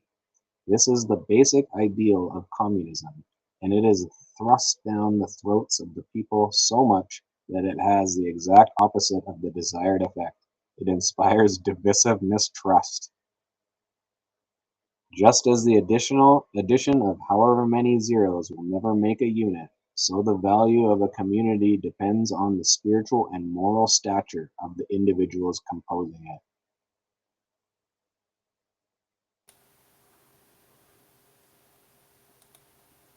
You want to do any comments on the close of chapter 2 there? Yeah, he's pretty much, he's trying to set up the difference between this creed and a religion. And like some of the stuff that I might have taken out of that chapter was, he takes knowledge and understanding and separates them, like it's like in order to understand, say if you want to look at human beings as a whole, you look at, say, you don't look at the individual characteristics. You look at, they have a heart, they have two lungs, they have four, uh, you know, 5 fingers on each hand. So you take all of that stuff, and that's the knowledge, which you do need to operate. But to understand that individual, the knowledge isn't really going to do you any good. And he's sort of taking this into a psychiatric point of view where you can have the knowledge of a psychiatrist, but when you're dealing with a real human being, you almost need to put that aside. Sure, you have some things that knowledge is going to help you do, but to really understand the human being in front of you, you have to only look at them individually, or you can't help them as a doctor, basically, is what he gets into later. And so it's like knowledge versus understanding, they're almost at odds with each other, especially if you can't disregard basic knowledge of people in order to look at the individual human being sitting in front of you. And so he's sort of talking from like a psychiatric point of view. It's just like, what is that mental illness thing? Oh, you fit into this category, so hey, we're going to give you these pills or whatever. It's like you're just taking the knowledge. You have no understanding of what this human being is going through, nor do you care because you're not even looking at it. And so to really truly help someone individuate, which is what Jung was doing, you have to almost disregard all of that scientific stuff and just focus on this individual person and what they're going through and try and actually see them as they are, not with this generic understanding of man. And that was sort of like summarizing chapter 2 pretty much. Right. The way they look at everybody as being the same, the application could be likened to, the human head weighs 8 pounds on average. Therefore, we only need a scale that goes to 8 pounds. Yeah. Despite the fact that a child will only be much less and somebody of a bigger stature will be much more. But just let's conclude that they all weigh 8 pounds, and therefore we can weigh them all with the same, generic scale system. But there's no individuation again in such treatments. Some people like bright colored clothes, some people like dark colored clothes, but let's make it fair for everyone and we'll all only wear gray because that's, we can assume that that's the happy medium there, Again, it's the diversity, equity, inclusion, or how to fix a flat tire by letting the air out of the other three, right? Yeah, exactly. It's like the equal and misery thing, right? Because there's Yep. never the bringing up. It can only be done to bring down, Right. Because otherwise these individuals couldn't operate in the government. If everyone was rising up, soon they would be at the bottom. Yeah. Right. So they have to just level everyone down to this basic point, keep everyone in line. And Yep. And anything of a high potential, again, like character, which Emerson said was nature's greatest expression, is character. So high character is literally it takes years and years to reach that high potential, and you can instantly lower it by interacting with the wrong kind of with a low potential. Because unlike here's the law of potentials. Okay, a high potential will come down to a low potential much faster and quicker than a low potential will come up to a high potential. And that's just the way it is. You pop a balloon, you have a flat tire, that high potential pressure, which character is a sort of pressure, right? It's a sort of resistance against mediocrity that builds character, which separates one from the mass.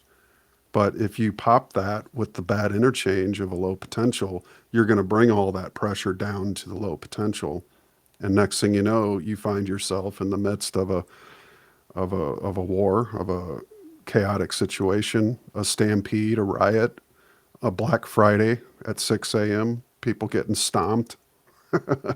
I mean, how many examples are there that we could point out one after the next, about the undiscovered selves, otherwise known as the mass, that carries out the functions of the state so well because they don't have the high character or potential to be able to identify the flaws in their own system.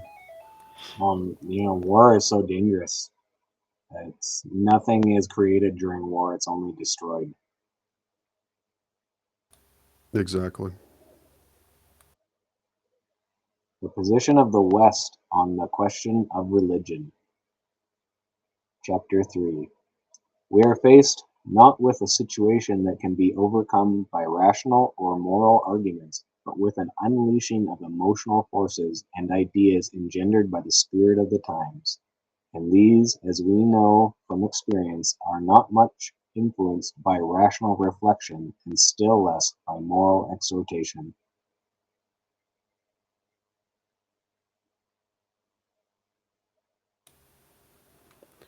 It has been correctly realized in many quarters that the alexipharmic, the antidote, should be in this case equally potent faith of a different and non materialistic kind, and that the religious attitude grounded upon it would be the only effective defense against the danger of psychic infection. The standpoint of the creeds is archaic. They are full of impressive mythological symbolism, which, if taken literally, comes into insufferable conflict with knowledge. What if, for instance, the statement that Christ rose from the dead is to be understood not literally, but symbolically, that it is capable of various interpretations that do not conflict with knowledge and do not impair the meaning of the statement? Is it not time that the Christian mythology, instead of being wiped out, was understood symbolically for once?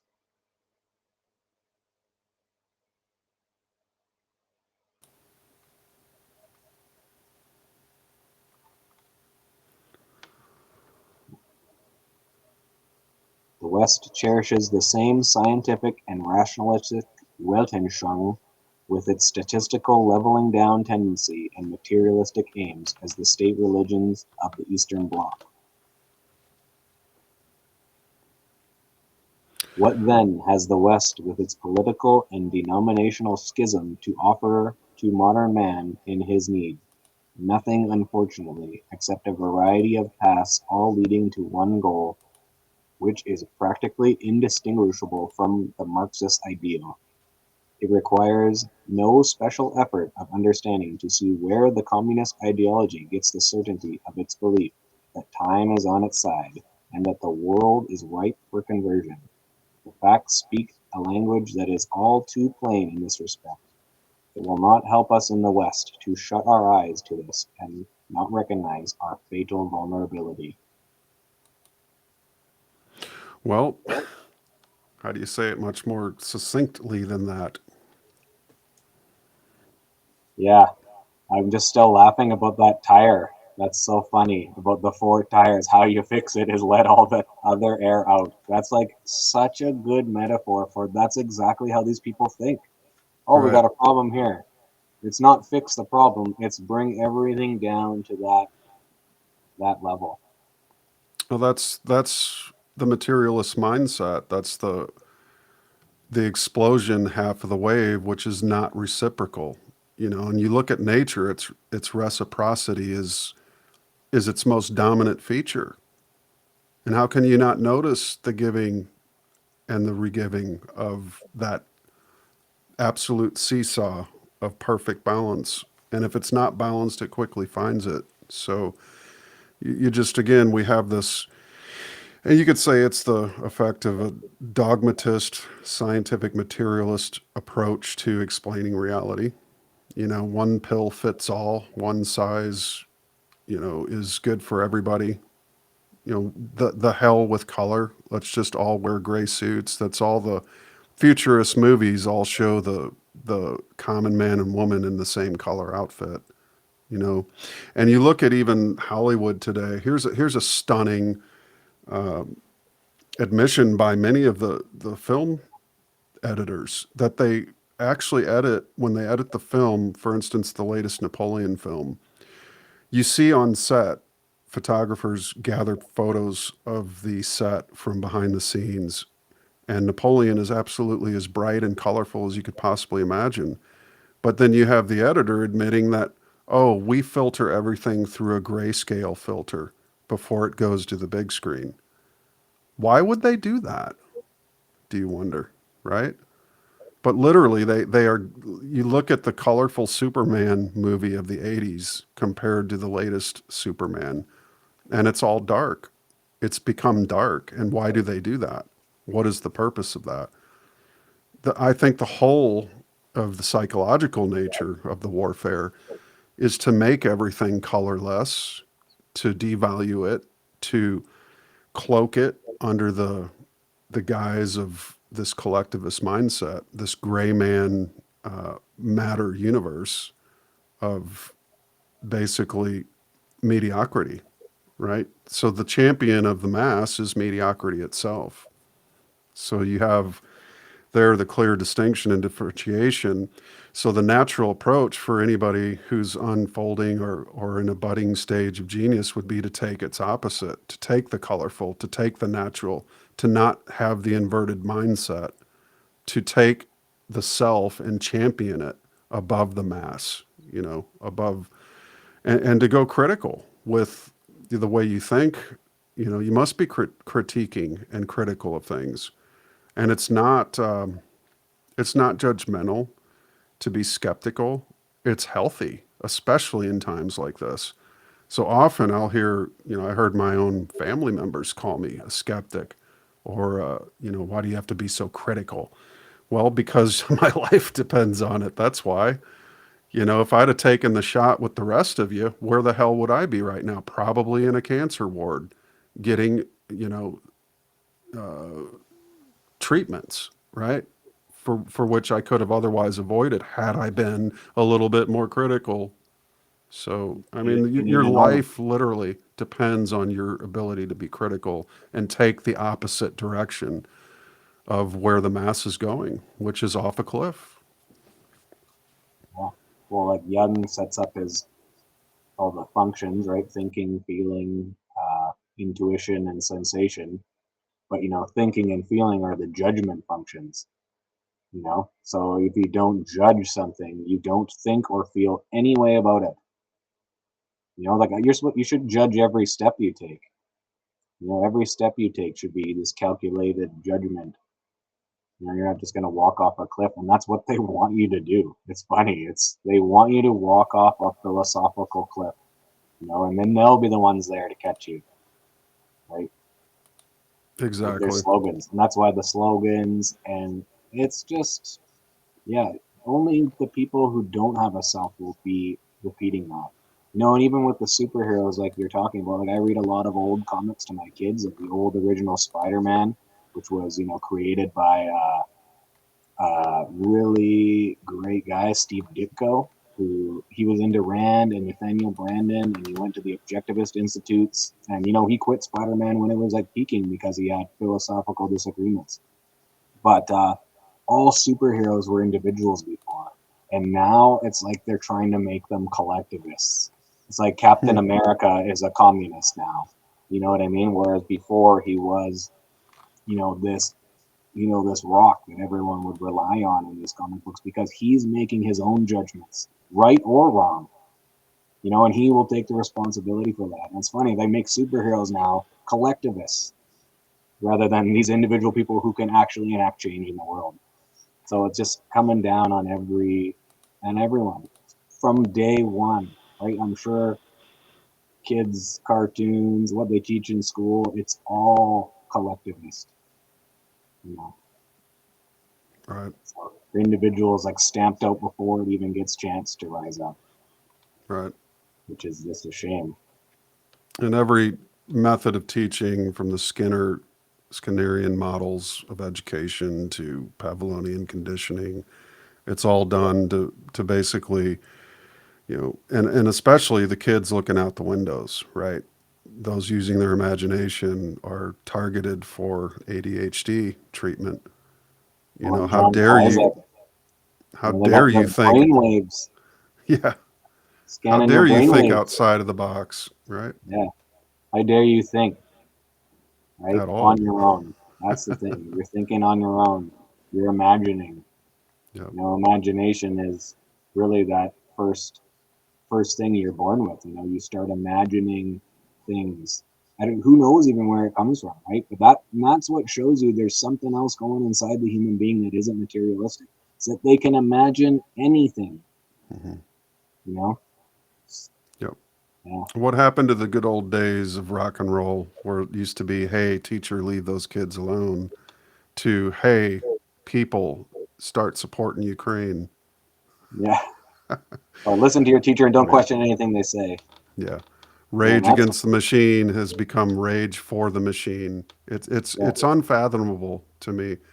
I've got a stack of CDs this big that I'm going to use for skeet shooting soon. Yeah. So yeah, serious. Yeah. Gonna just launch them and Tell just you. blow them out of the sky, symbolically to stand against your collectivization. What you pretended to be, the anti-establishment, or the establishment all along. How interesting. What Yeah. times we live in. Well, it's like, yes, people sort of become like a yuppie or something. They are one extreme and then they become the other extreme. And, that's what Jung says. And that's sort of one thing about, after 2020 and, people waking up with a sudden shock. They're like almost like more fanatical about this and that. And the other's like, hey, you just woke up yesterday, buddy. Like, it's going to take you some time for this stuff to sort of work its way down. We've been talking about this for 20 years, some of us, and longer. And so it's like, hey, you just jumped out from one camp into this other camp. Tomorrow you could just jump right back. It just depends. Like, they just woke up. They can be from one extreme to the next, back and forth. The person who gradually builds up their skills and their knowledge slowly, that's the person you can trust and rely on. The person that's jumping from one gulag to the next, you got to watch out, right? Yep. You can Absolutely. you can tell the authentic people too who have slowly built up that knowledge, and have really taken the time to research, think about it, contemplate, imagine, and go back to the same work, and slowly work their way up. They're not going from here to here overnight. That's Yep. just not the way it works. Right. Again, any high potential, there's much work to take anything from a low potential to a high potential. Charging a battery, doing any of that requires an enormous amount of work.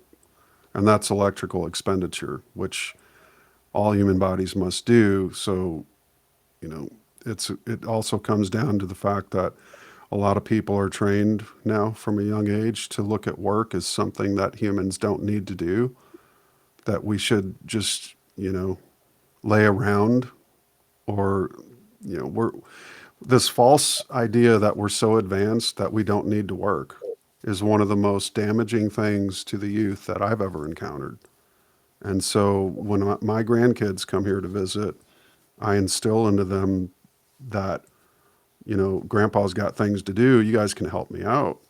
But if you help me out, then I'll consider giving you something as far as a small wage, something like that, Mhm. that they can earn, but not until after you've done the work. So when they get here, the first thing they say is, Grandpa, is there anything you need us to do? Yeah.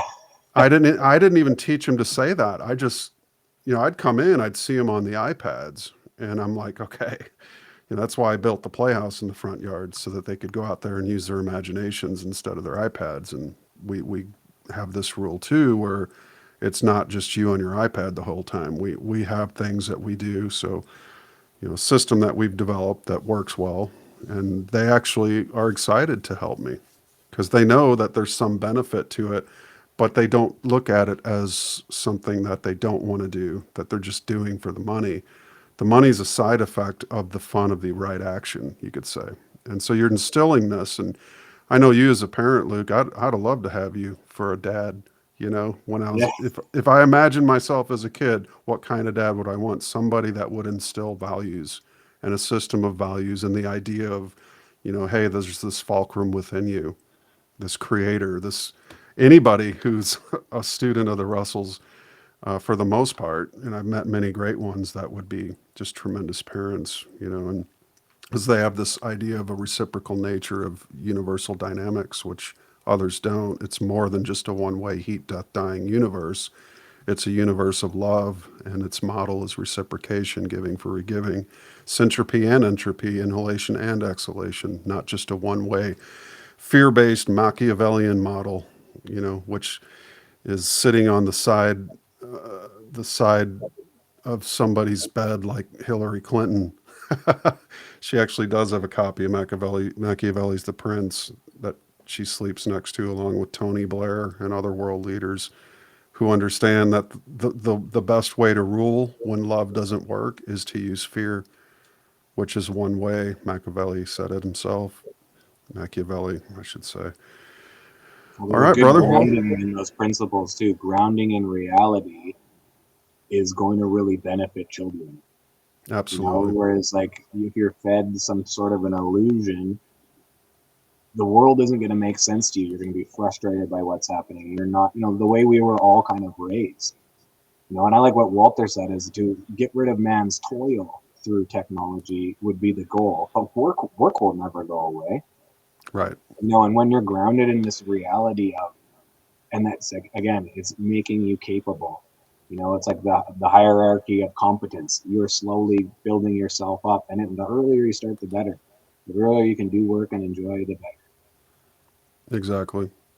And Walter knew too, he would say this, but the idea of making man's life easier and less toilsome is for the purpose of giving him more time for artistic creativity. The real We, work. we are meant to explore the stars, as it were. So, well, we got a couple more slides to go, and I think we'll call a nice end to this and keep it under the 3 hour mark. Sounds good. Yeah, you want to take this one? Sure. Jung writes, America, which Oqua mutatio rerum, oh, that things change, forms the real political backbone of Western Europe, seems to be immune because of the outspoken counterposition she has adopted. But in point of fact, she is perhaps even more vulnerable than Europe, since her educational system is the most influenced by the scientific Weltanschauung, with its statistical truths, and her mixed population finds it difficult to strike roots in a soil that is practically without history. The historical and humanistic type of education so sorely needed in such circumstances leads, on the contrary, a Cinderella existence. Though Europe possesses this latter requirement, she uses it to her own undoing in the form of nationalistic egoisms and paralyzing skepticism. Common to both is the materialistic and collectivist goal, and both lack the very thing that express and grips the whole man, namely, an idea which puts the individual human being in the center as the measure of all things. Weltanschauung just means philosophy of life. Those who are wondering. Correct. You know, that's what Rand thought. She thought, the philosophy of life of America would hold strong for a while, but not forever, she said. She's like, right now, like all the ecology movements and all that type of stuff, back in the 70s when she was writing, she's like, no one's going to have that. And in spite of production and all these other things, but she's like, it won't hold out forever. The American philosophy of life, which is ingrained in America, which I think, I don't know, you obviously don't take it for granted, but me as a Canadian definitely see like how we don't have that in Canada at all. We're almost raised like communists during the Iron Curtain, like, oh, that's bad. But, the general philosophy of life, which is almost common sense for the American, is what has kept you in the position to be basically, the pivot point of the rest of the world. I feel like. Absolutely. I think a post I did recently, I quoted Redneck Confucius, who said, I saw that. beware taking political advice from people in countries that have outlawed or limited firearms. So, Absolutely. yeah. We're learning Yeah. more every day here. So don't listen to any Yeah. Canadians unless they're talking like this. The David Whiteheads and Yeah. this Well, is a few. too, there's a large unspoken amount of people that, don't have podcasts, don't appear on podcasts, but all share the same kind of concerns, I think. And this is worldwide too. And it's part of the reason I think that, we can't be counted out because there's too many of us. We're a mass in ourselves in a sense, but we're just not so highly collectivized that we're all aware of each other. But I guarantee you, everywhere you go in a small rural town, anywhere in America, and probably I'd say it's safe to say in Canada as well, you're going to meet nice people, people that have a sense of individualness to them, a sense of their own self, their rights, certain things that they will and won't put up with, so that in my heart, I know at the end of the day, when this thing's over, that we're going to win this. We may suffer some losses. We may even suffer some failures, but we will never be defeated, because my, let's just say it's my understanding, my knowing really deep in my heart that the Creator and his plans for mankind supersede that of any state or collective. And he operates through the individuals, which, from time to time, he gives certain people messages, like Russell, for instance, or a Victor Schauberger, or a William Blake, or a Jacob Boehm, or you could go on, a Shakespeare. There's so many differentiations of the individual as an artist, as a musician, as philosophers, as great scientists like a Tesla. These people come to us and they're very individualized, but more than what they bring, it's that demonstration of what an individual can do, as a divine instrument of the Creator. And they all acknowledge the Creator. That's the beauty of it. And I think God has other plans. Let's just say, in fact, I know. I don't have to think. And I always like to say this too, and it comes right from Russell, but to the degree these collectivists break the law of balance is to the degree they will be broken by it. And it's almost as if they, as many have said, evil sows the seeds of its own destruction, shoots itself in its own foot. And it's a violation of natural law and natural balance. And so one must factor in, that perhaps sometimes the best advice is just to get the hell out of the way and let it fall. That's a defensive position as well. But we'll go on to the last slide and then we'll do our closing remarks. Man is the slave and victim of the machines that have conquered space and time for him.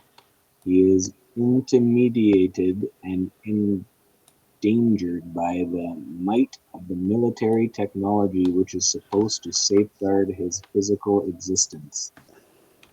His spiritual and moral freedom, though guaranteed within the limits in one half of his world, is threatened with chaotic disorientation, and in the other half is abolished altogether. Finally, to add comedy to tragedy, this lord of the elements, this universal arbiter, hugs to his bosom notions which stamp his dignity as worthless, and turn his autonomy into an absurdity. All his achievements and possessions do not make him bigger. On the contrary, they diminish him as the fate of the factory worker under the rule of a just distribution of goods clearly demonstrates. He pays for his shares of the factory with the loss of personal property. He exchanges his freedom of movement for the doubtful pleasure of being tied to his place of employment. He forfeits all means of improving his position if he jibes against being ground down by exhausting piecework, and if he shows any signs of intelligence, political precepts are thrust down his throat, with a bit of technical knowledge thrown in, if he is lucky. However, a roof over one's head and a daily feed for the useful animal are not to be sneezed at when the bare necessities of life may be cut off from one day to the next.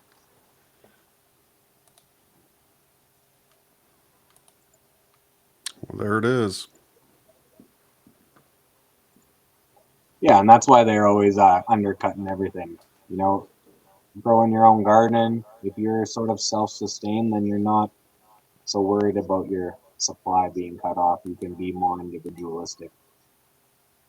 Yeah, these guys that, these Fauci's and these, who's that guy? Schwab, Klaus Schwab. Every day must be a nightmare for these people. Every day they're waking up, hanging on by their fingernails, trying to curtail this and that. And it's like, I don't know how you live like that. Every day I get up, because if I thought everything was materialistic and we're all damned and blah, it's like, what's the point of getting up in the morning? These people should just stay in bed, leave the world thinking to the rest of us.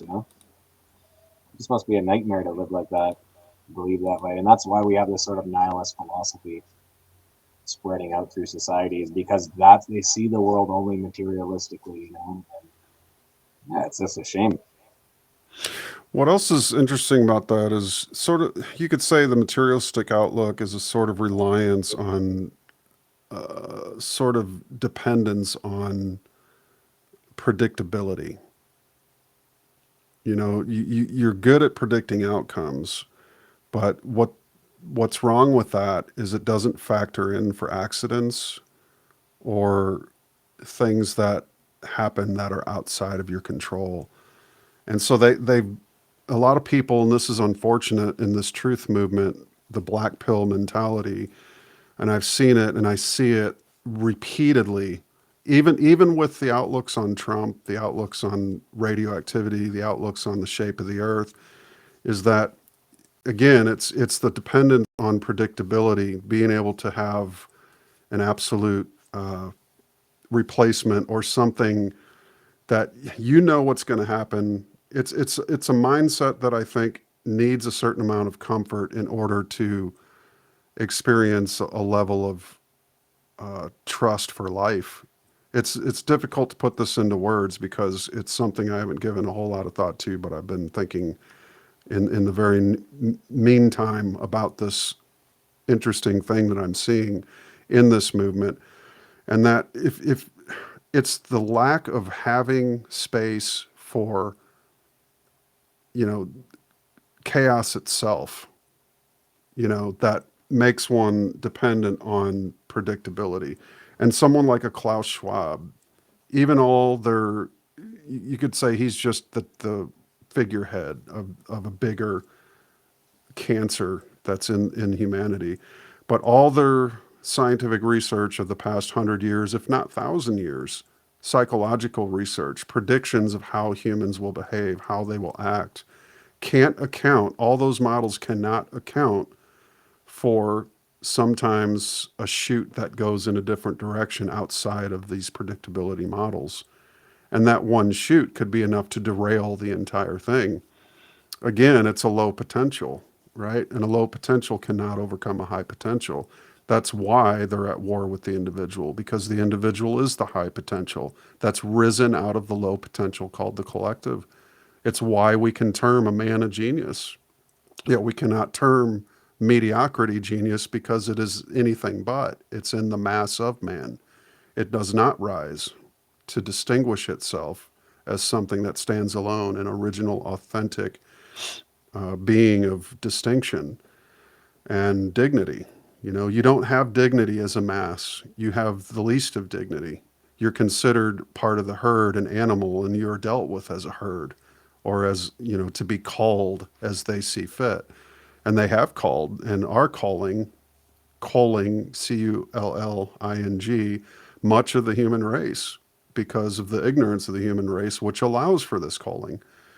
And maybe in a sense that's doing the, you know, that's doing a favor in evolutionary terms, you know, from a materialistic standpoint, the way they might look at it. But it still hurts the heart when you think that any one of these young children that could have been the potential of another, to be another Leonardo da Vinci, or a Shakespeare, or could wield the hand of the paintbrush of a Michelangelo, for instance. You know, any one of these young souls could be that potential if they had the right kind of parenting, you know, the right kind of inspiration and influence that guided them up that long path of becoming higher potential. In other words, a higher character. And again, as Emerson said, character is the highest expression of nature. And so man is, as a part of nature, expressing his highest nature as that high potential of character. And what it takes to get there is discovering yourself. You know, that's where it all comes from. And that which is undiscovered remains in the darkness, remains in the shadow, or is unconscious, if you will. And that's what brings us around full circle to Jung's message here, which is you can be one that discovers yourself, but it takes that incredible amount of work and that pursuit. You must be on the pursuit of that to reach out to it. You know, the universe will not just reach out to you. You have to reach out to it. And to the extent that you reach out to it is to the extent it reaches back. And that's the mere nature of the universe. So, any closing thoughts, my friend? Great to join you again, as always. And I encourage everyone to check out the first episode we did on Jung Part 1, which dealt with possession, mankind possessed, which was great. We have probably about 4,000 views on that one video alone over the different platforms. And I'm sure this will be no different. It'll get out, and hopefully people will take away some good things from it, and perhaps venture out to do their own discussions. Yeah, and I just want to say thanks again for having me on. It's always a great pleasure and honor to be here talking with someone like you, Matt. And, you know, this isn't the last word from Jung. We might do chapter 4, 5, and 6, and 7, which is the rest of it. I'm glad I didn't cram chapter 4 in. It kind of is a middle chapter in between both sections of the book. But, Sure. you know, we went through the slides pretty good today, so we got to do some digressions and some thoughts, which was great. Absolutely. You know, building up that character, building up your individual, it's like we don't know what's going to happen tomorrow. But because we've done the work, we're confident that whatever it is, you know, we will be able to handle it.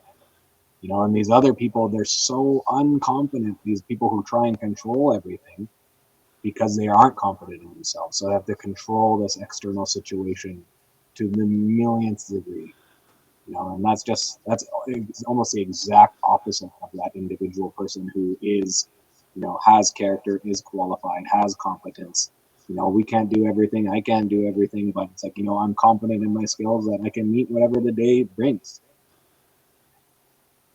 You know, the psychological factors building up. That's why I like the possession one that we did first. It has a lot of this basic Jungian terminology in it. so that we can understand what he's talking about as we move forward. And I'll start putting some stuff on my YouTube channel. I haven't put anything up there in a while. The last few years were a little difficult here, so I had to sort of focus more on my home life and things like that. But I'm going to put some stuff on Ayn Rand and some more Jung stuff, and see how Sounds it goes. great. I got stuff on the back burner. Absolutely. And thanks And again yeah, for I'd having me. like to see you on some more platforms. I think you're a great guest, and appreciate the time you take to study these subjects and share them. It's very important. And again, you're doing great work, and I'm glad to have made to earn your friendship and such, and that we can go on and do some more of these in the future. Sounds great. And guys, you can reach him at that link. Is there any way to contact you other than that you'd like to share? Anything coming I up that think you'd I like to have an share? email attached. If you go on that channel, I have an email attached. And if anyone contacts you, you have my email, so you can always put it out there. Okay. And Good enough. you and I, without any of these slides and all that stuff, I'm working on my slides. They actually look pretty good now that I'm looking at them from this standpoint. I spent so much time dicking around with slides, it was unreal. But we could Right. probably talk for hours without anything, as Sure. our previous episodes did. We did with just your work on my channel there, the Still Small Voice Within. It was a one episode thing that ended up being 5 or 6 episodes. I can't remember, but we could rap for hours. Absolutely. All right, folks. Well, we'll leave you there. And remember, don't be a zero, be a hero. Until next time. Thanks for listening, too. Thank you.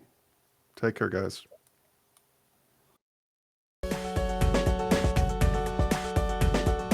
Ladies and gentlemen, thank you very much for viewing and for sharing the link to this tech podcast. To find out more about the work that I do, you can visit mattpresti.com. Scroll down to the bottom to view all of my social media links and channels. If you feel so inclined, you may leave a donation through the Cash App by scanning the QR code or using the hashtag $MPRESTI. To contact me, simply reach out through the contact form at mattpresti.com. Thank you so much.